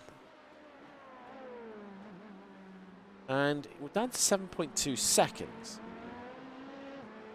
We've got about 3 laps left. It's now down, actually. That's not true. So you've got the live gap between the two of them there. 6.5 seconds.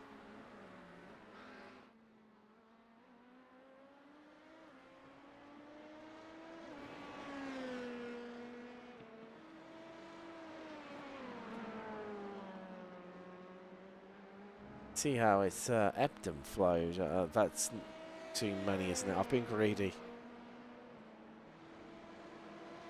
No, 6 is the sweet spot for that one.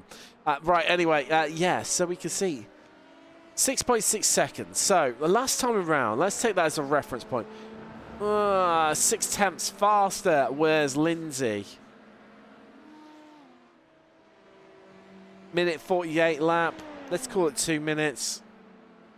Got about 4 laps. We've got 5 laps. 5 laps left to see. Left to do here, I reckon.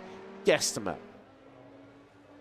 Lindsay would need to be catching him at over a second a lap, and it's just not happening. But bit of traffic, like maybe, you know, I mean, David Contos knows what he's doing. Ooh, was that a clip of the wall on the inside there from Williams? Stuck in traffic, that gap could evaporate very, very quickly.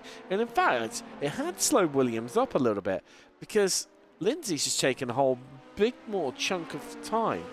7.2 when they cross the line. And on 4.6. It's going to be game on here. We could be going for round 3.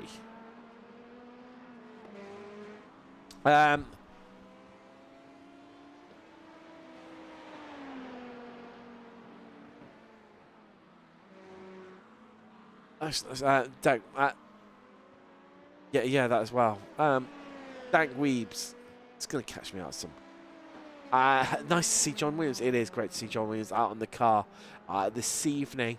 Also, just taking part in the championship in general. One thing you'll say is that if he's caught, he'll be tough to overtake. Yes. Yes, they've been together about 10 laps ago. Yeah, they've already had come to blows, and we've seen. Yeah, John Williams is a good defender. I'm not going to lie, but Benjamin Williams is a great attacker. It's down to 4.1 seconds. Down to 4.1. We're going to refresh that graphic. Oh, it's stuck at lap 91. Okay.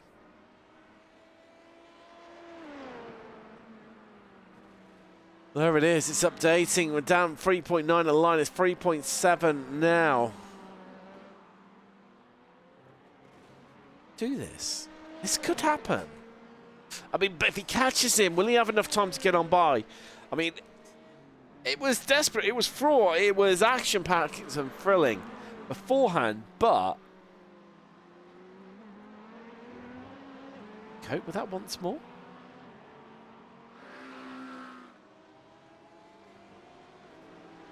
Can we cope with it once more? Can we do this one more time? Can our nerves hold it? 3.2 seconds the gap. 3.1. Oh. The hairs on my arms are starting to rise up a bit. Let's take another graphic. We're going to look at the track map now. It's what we want to see. Everyone watching along at home, thank you very much for joining us this evening. you've enjoyed the action. So, we've got a bit of traffic coming up on us here. Williams in the 908. Got the 12 and the 3 of Benjamin Lindsay. It's down to 2.3 seconds. There he is.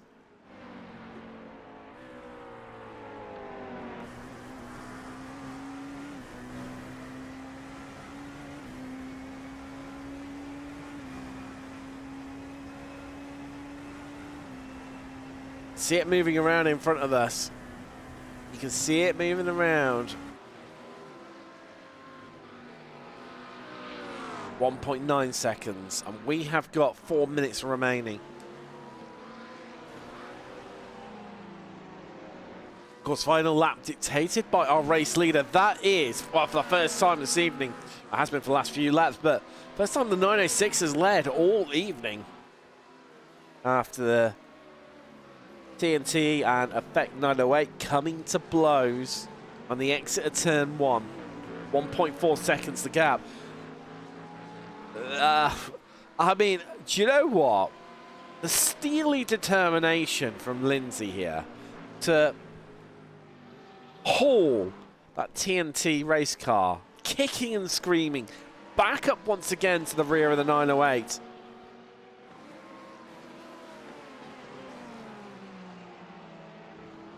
Now, if it gets there, will Williams be more compliant this time? Will he want not to risk making contact? Is he going to be just as staunch as before? Time for the Jaws theme. Do you know what? Earlier on, it was all about YouTube chat. Now, towards the end, it's all about Twitch chat. YouTube have gone silent on me. Brutal. Brutal. It's under a second now, guys. 3 minutes remaining. Where is Ibram? He's quarter way around the circuit. This won't be white flag. Keep an eye out for Barney. Here we go, guys. But Barney, oh God. Slip of the tongue there. Not literally either. Let's say for certain websites. Well, here we are, guys. We're round 3 now of Williams versus Lindsay. Effect versus TNT. And 3 attempts into the gap.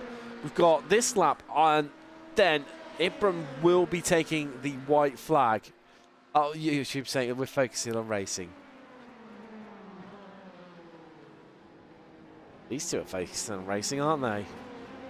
It was a little bit more tentative than what it was last time. From both of them. Not just Williams, but also Lindsay. 4 attempts now, you gap. There's a minute and a half remaining. So, Ibram will definitely be taking, that came out a bit Australian then, I don't know why. Definitely going to be taking that white flag.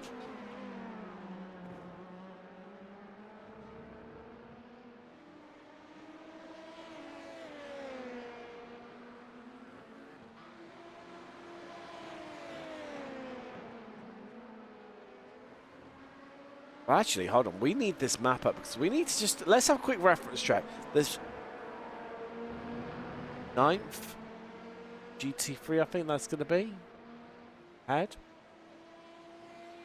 Either way, we can tell. Well, he's definitely on his last lap. He's well ahead. I concentrate on these two so much. It's 1 to go. It's going to be the white flag in the air. Barney will be waving it. I was trying to get a full bit of confirmation.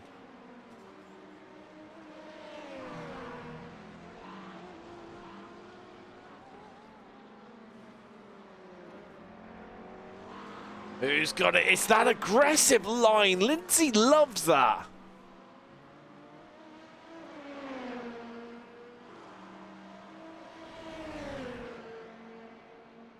But time is running out. They're side by side for the final time into the hairpin, looking for the cutback once more. It's not as aggressive as what it was previous, but it's still just as close between the pair of them. But there's traffic on the horizon. Can someone box someone in? It's a lunge around the outside. Williams will keep him pinned. Willie, he can't. He's got no defense. And oh, it's skirty on the exit. I'm not sure if they're making contact once more. And it's advantage TNT. Checker flags coming out. James Ibram, he is your race victor. Here from round 2 of the simcoach.co.uk Autumn Endurance Championship. But it's all about this battle for second, and I'm not sure if Williams has got an answer late on. Running fast out of time. Out of Le Mans, down the Almond Straight for the last time this evening.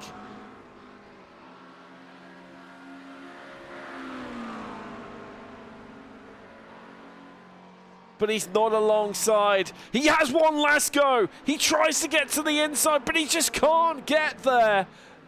And it's going to be TNT who walk away with second place here from Sebring. What a race between them. Across the line, Aidan Shadbolt for Prestanda Nomad 57. Over the limit, second. Just about to come over the line, over the limit. Justus Sukokas in the 9:11. Congratulations to them as they take the checkered. And in third. Whoa. Oh no, the Mustang! It's run out of fuel. Oh no. And it's not even crossed the line. It finally does. Oh no! Effect picking up a podium late on in the McLaren.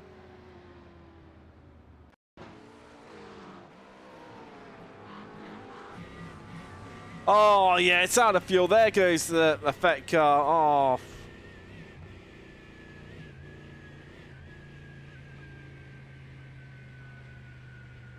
Gutting.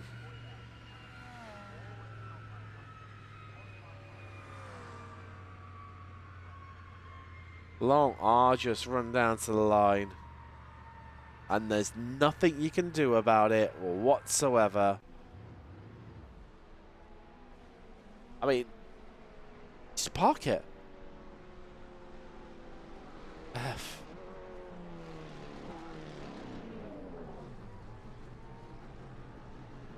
There you go, the Corvette and the Mustang side by side. American manufacturers in America.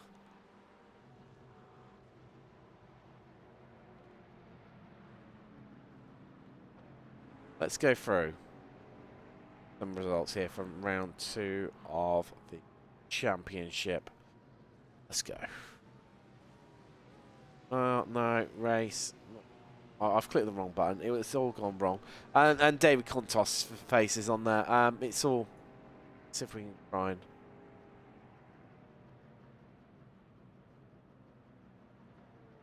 No. There we go. Got rid of it in the end. Right, no offense, Dave. Let's, there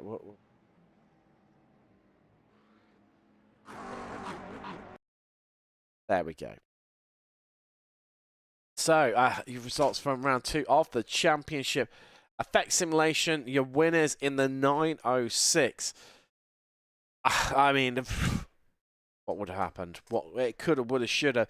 If TNT and Effect 908 hadn't come to blows, they caught. Oh, surely they caught them. The amount they were all over each other like a rash. TNT in the end, claiming second on the final lap from Effect 908.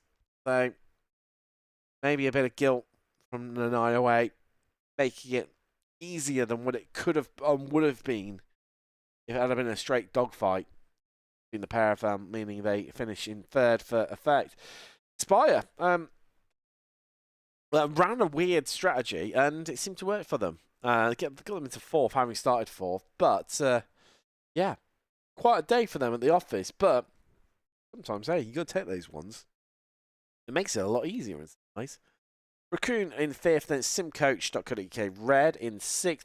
The Wrong Stuff orange, Talking Codswallop and SimSpot Hooker, who had issues earlier on. Recovered the car. Finished 7 laps down on the lead, Alan P2. Into GT3 now, and I'll tell you what, let's separate it out so we can just see just.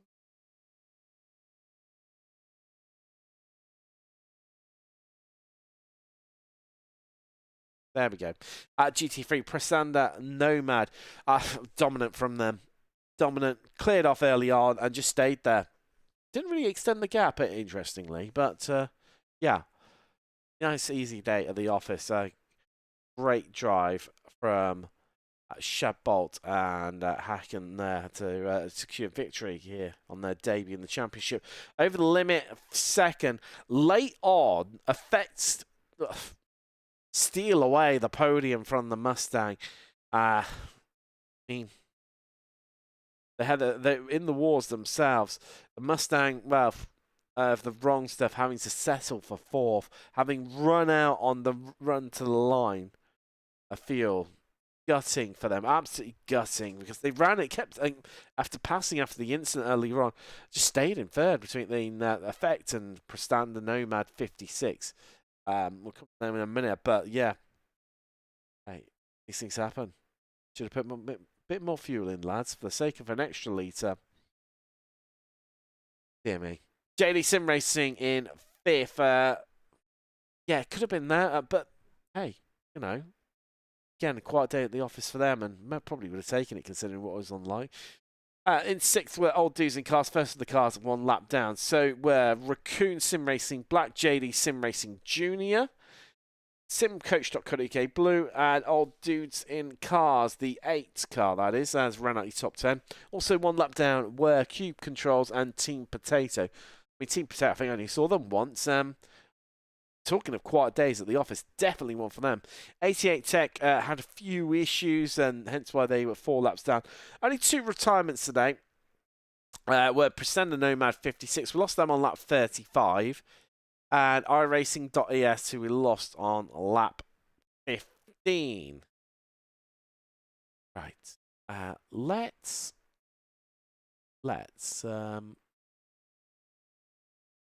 have a chat to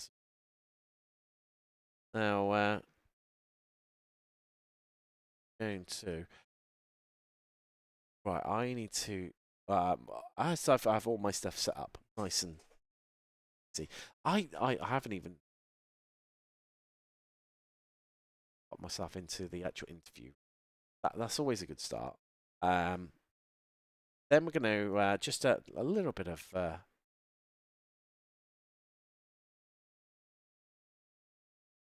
sorting things out. And we're going to have a chat to some of our drivers. Who are we going to chat to first? That's one of the big questions. I mean, well, take your pick, really. I mean, I'm really looking forward to getting some reaction. Certainly from Becht and TNT. First off, let's drag up. We're gonna deal with this. It's an easy. We're gonna go. We're gonna go that. Hey, this is gonna give you a little bit of a clue as to who we're gonna speak to first.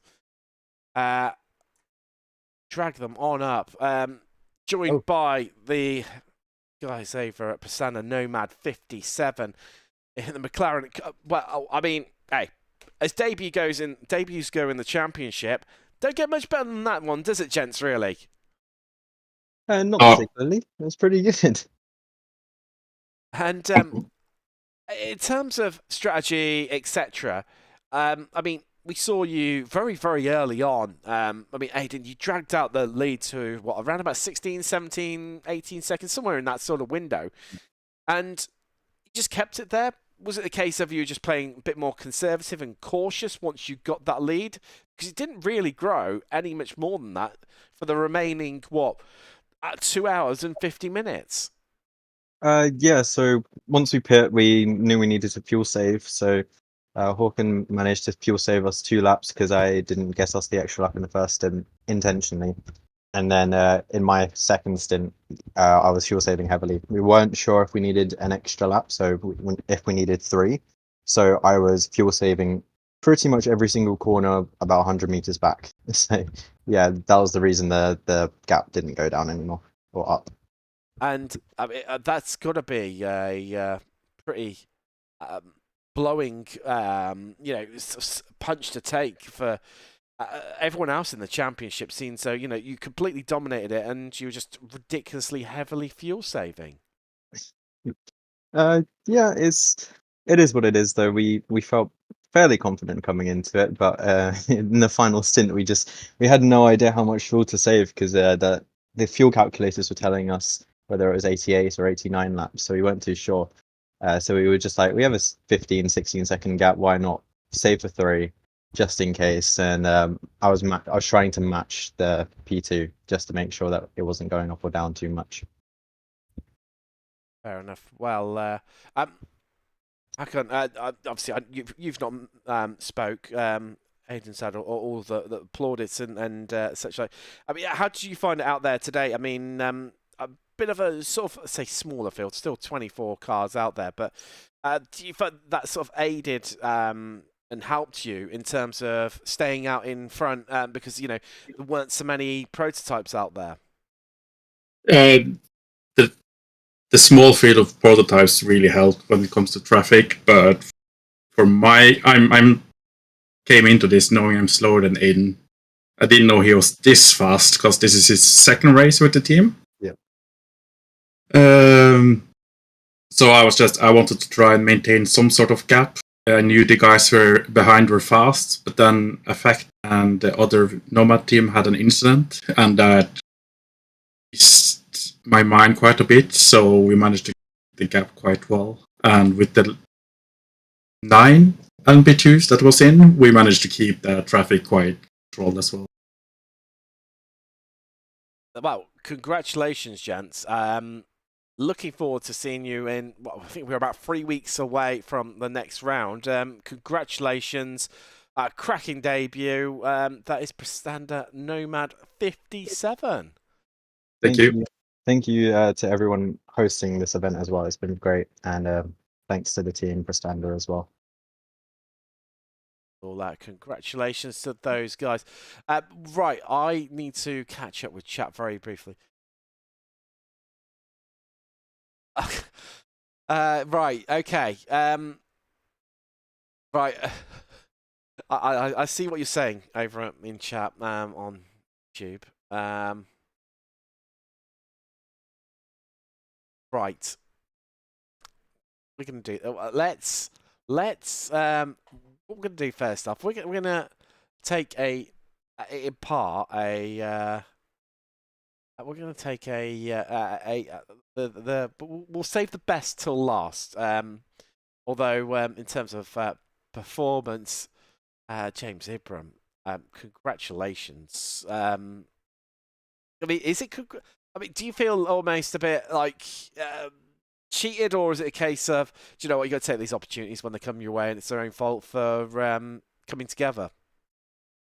I mean, you got to take everything that comes your way, don't you? It's a bit like anticlimactic. The last few laps felt a bit lonely after being, chasing down for so much of the race to then be about 2.5 seconds behind and then come around a corner and they're both in the wall. It's a bit anticlimactic, but yeah. I mean, you can't say no to a win, so I'm quite happy. I mean, Cam did a great effort in the mid stints and held them up enough that it kept them in range anyway. So, I mean, we put in a good performance. So to come away with a win we were only less than 3 seconds back anyway, so we were still in with a chance. So to come away with a win is still pretty good. And talking of Cam's stint, there was one of the stints, you cut it really, really short, and it definitely kept me guessing and trying to work out where you were and how it was going to all play out, as all three of you were on completely different strategies. Was that intentional as a bit of a, right, okay, so we didn't have to pass through GTs, pass them all, come in the pits, and then pass them again? Or was it, what was the thoughts behind that one? It was quite simply to just prevent TNT from getting away, just so we could get in front of them and hold track position. That was the entire idea behind it. We knew we had to short fuel either one stop or a couple here or there, and we decided that the best strategy was just short fuel for John's second stint.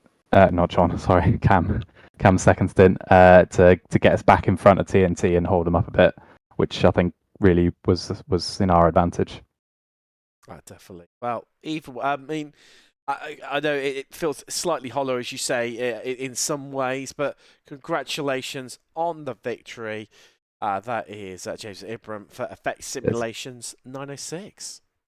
Thanks. I just want to give a big shout out to Effect for what they do. It was a great setup that they developed, and a shout out to Cam as well. Cam's had a bit of a tough time lately in endurances, and he did a stellar job today. So yeah, definitely. Hats off to Cam. Second that one, definitely. Congratulations, Fred. Right, let's move through. We're going to head down into, we're flapping between prototypes and GT3. So we're going to continue that on. I'm going to keep you lot waiting because I know what you all want to happen. We'll save the best till last. But I mean, in terms of performances, joined by Justice Takokas of Over the Limit in the Porsche 911, second place here today. I mean, congratulations. I mean, what a drive. Everyone else seemed to be trying to play it a bit tactical around you, a bit of fuel saving. And there you were. It seemed at least, going absolute, balls to the door and not hanging around and not wanting to hang around for everyone else. Yeah, hello everyone. Thanks for the congratulations. Well, I mean, to be honest, we were also trying to be tactical. Everyone had to fuel save. I think we were just a bit in a train for like half a stint where I could save a little bit more than the others, I guess, and afterwards I could push a little bit more, so I tried to overtake some people and stretch a gap, but unfortunately could only overtake the one car. The second one didn't give up that easily, so yeah. But it was a clean racing. We had a small contact, but I think fair from my side, at least that's how I feel, and yeah. Yeah, and then the rest of the race was rather boring. Well, yeah, when you're stuck by yourself, it is. You just sat there, sort of filling time, especially as you didn't have any, not some. We spoke when we were speaking to the Hackett and Aiden from Prestanda, as they were saying, with a smaller prototype field as well, it's nice in some ways because you're not getting killed as much by prototypes, but then in equal terms, like you say, it makes it a lot quieter and almost, borderline a bit boring at times, where you're just having to, wind down the clock till the end of the race. No, definitely, and it makes the fuel saving a little bit more tricky as well because you end up losing more time. So yeah, I couldn't agree more with them. Definitely. Well, congratulations. Absolutely great drive and preventing what was looking like an absolute dominant display from all the McLarens. So just to focus from Over the Limit Racing, the Porsche 911. Congratulations. Yeah, thanks. Cheers. Right. For me, the postman. You asked for it. I'm going to deliver. Do it. Right. Now, normally I sure... now. This is how we're going to do it. I mean, to be fair, they're very, very close together. I mean, it was absolute... As a neutral, I alluded to this earlier on in commentary. I'll get my words out in a minute. I'll get my words out in a minute. We love a good battle. We love a bit of drama. You lot love it. Side by side. in the image. And I mean, let's do this. So, gents, chat asked for it, and we're going to deliver on it. I mean, what a battle! I mean, I know it all ended up in tears and in the wall for the pair of you in the end, but before that, I mean, I'll start with you, John. I mean, it looked like you were driving in your mirrors constantly because Benjamin was left, right, centre, and all like, but still maintaining it without being, crazily aggressive and or like ramming in the back of you. Yeah, I can race hard and fair. That wasn't a problem. The problem I've got is I left more than enough room. I pinned him on the inside, but I left just enough room going through turn one. I went back out wide, and then he decided to go nearly 100 kilometers slower on his brakes after the apex, which is what caused the collision. Now, yeah, I had him there. I was about to go back on the inside, but because he was on his brakes, I absolutely. And the next thing you know, he's right in front of me. And but before that, yeah, it was great racing. Before that, we had a game plan. I knew he was going to come out of the pits before we went back in, and the plan was to hold him up so James can catch back up. That's why we ended up fighting the first time. Looking back now, that might have cost me the race. However, that was the plan we went in. I just got caught up with traffic. Traffic's my weakest point at the minute. I'm still working on it. But yeah, that was the plan. That's why we ended up together the first time. But the second time round, I just thought it was straight up Mazepin. It was absolutely mental. And Benjamin, I mean, from your side, I mean, had you got the feeling like between the two effect cars, they were almost, I say ganging up on you, they were working together to play out a bit of strategy to, naturally, being two separate teams in the same category, trying to work together. Was it a case of, right, I've just got to get past John as quickly as possible and look after myself so that it sort of disrupts their game plan? Well, first, thanks for having me. I appreciate it. It was definitely a fun race. It seems like it was exciting from the spectator side as well. I would say, definitely. Definitely. Well, I would say kudos to Effect. I mean, they've got two cars in. They can have a very specific strategy to kind of take care of us, and that seemed like that's what they were doing. So I think it was really well done on their part. Unfortunate with the incident at the end there, but.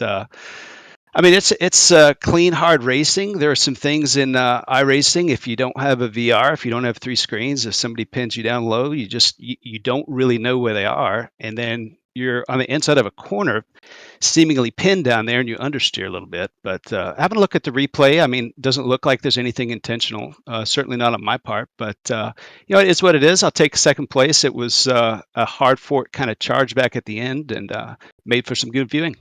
And in terms of your strategy, Benjamin, were you because all three of you were yourself, TNT, and the two effect cards were all on completely different strategies, making it nice and complicated for me trying to work out on the fly what was actually happening and how close you were in reality. Was that you're like, right, okay, I'll just keep switching, your thing of just keep switching it up and just keep them guessing? Or had you already come with a bit of a pre-planned game plan to the race? Well, I mean, for the first 45 minutes or so, we were just trying to figure out if we could save and make it on fewer number of stops. But at the end of the day, it was just just send it. And so you start seeing your competitors pit on this lap, on that lap, and they were bracketing us to an extent. So you just had to decide which way you wanted to go. And I think at the end of the day, the answer is drive as hard as you can. And then towards the end, you don't have to fill up on every stop. So when the effect car came out in front of us, we knew they had short pitted, and that just gives you a little bit of confidence later on if you're keeping the gap close. Well, definitely. And well, I mean, thank you to the both of you for some absolutely epic racing. I mean, gutted that A ended up in the way it did, and B, so far from the end. I could have done with, notes for next time, lads. Can you give me at least another 20 minutes more of it so it happens like 5 minutes from the end? But no, all jokes aside, thank you very much for some absolutely epic racing. Congratulations, commiserations. I'm not too sure. Benjamin Lindsay from TNT and John Williams from Effect. Thank you. Cheers. It's a bit awkward, wasn't it? Ooh. What do you lot goad me into? I don't know. Yeah, you're literally missing Josh Wilson saying Timmy Springer. He's literally missing Timmy instead of Jerry. Wow. Should we look at it one last time and try and work out how it? I'm genuinely. I was gutted it happened so far from the end because I know. Hold on, there's one angle. No.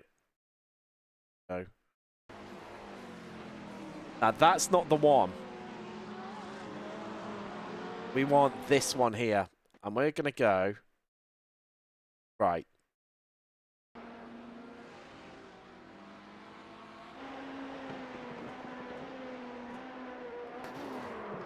Oh.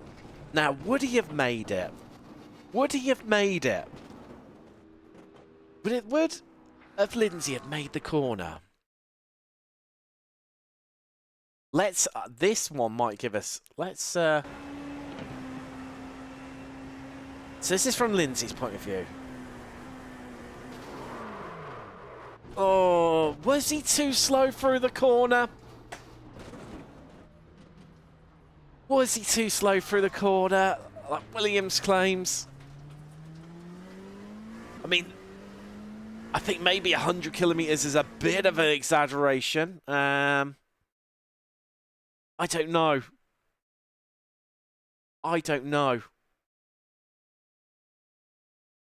Wow.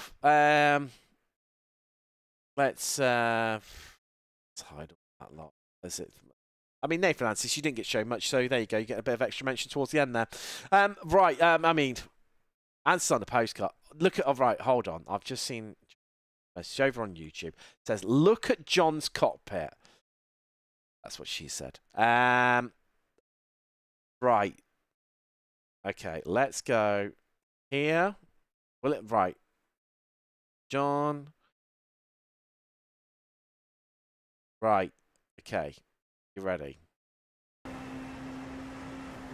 From John's point of view. Oh, so he was slowing.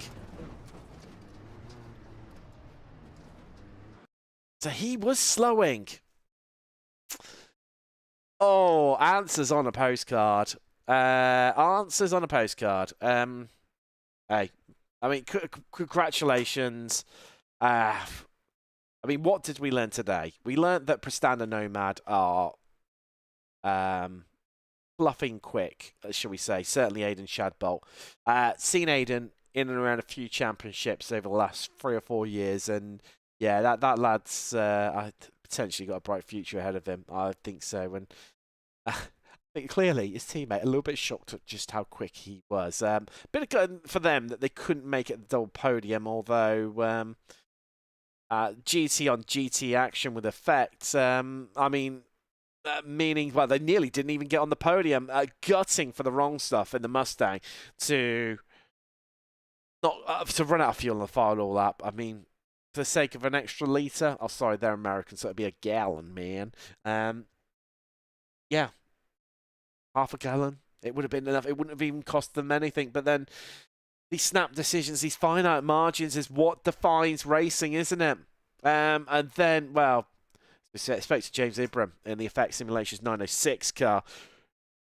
Slightly hollow victory, but I mean, I guess you've got to take it when it is. And who's at fault? Was it Williams? Was it Lindsay? But I don't know still. Either way, I think 3 sets of just some of the best wheel-to-wheel action that I've seen in years on, a sim racing, pound for pound. Just kept on delivering. Absolutely loves it.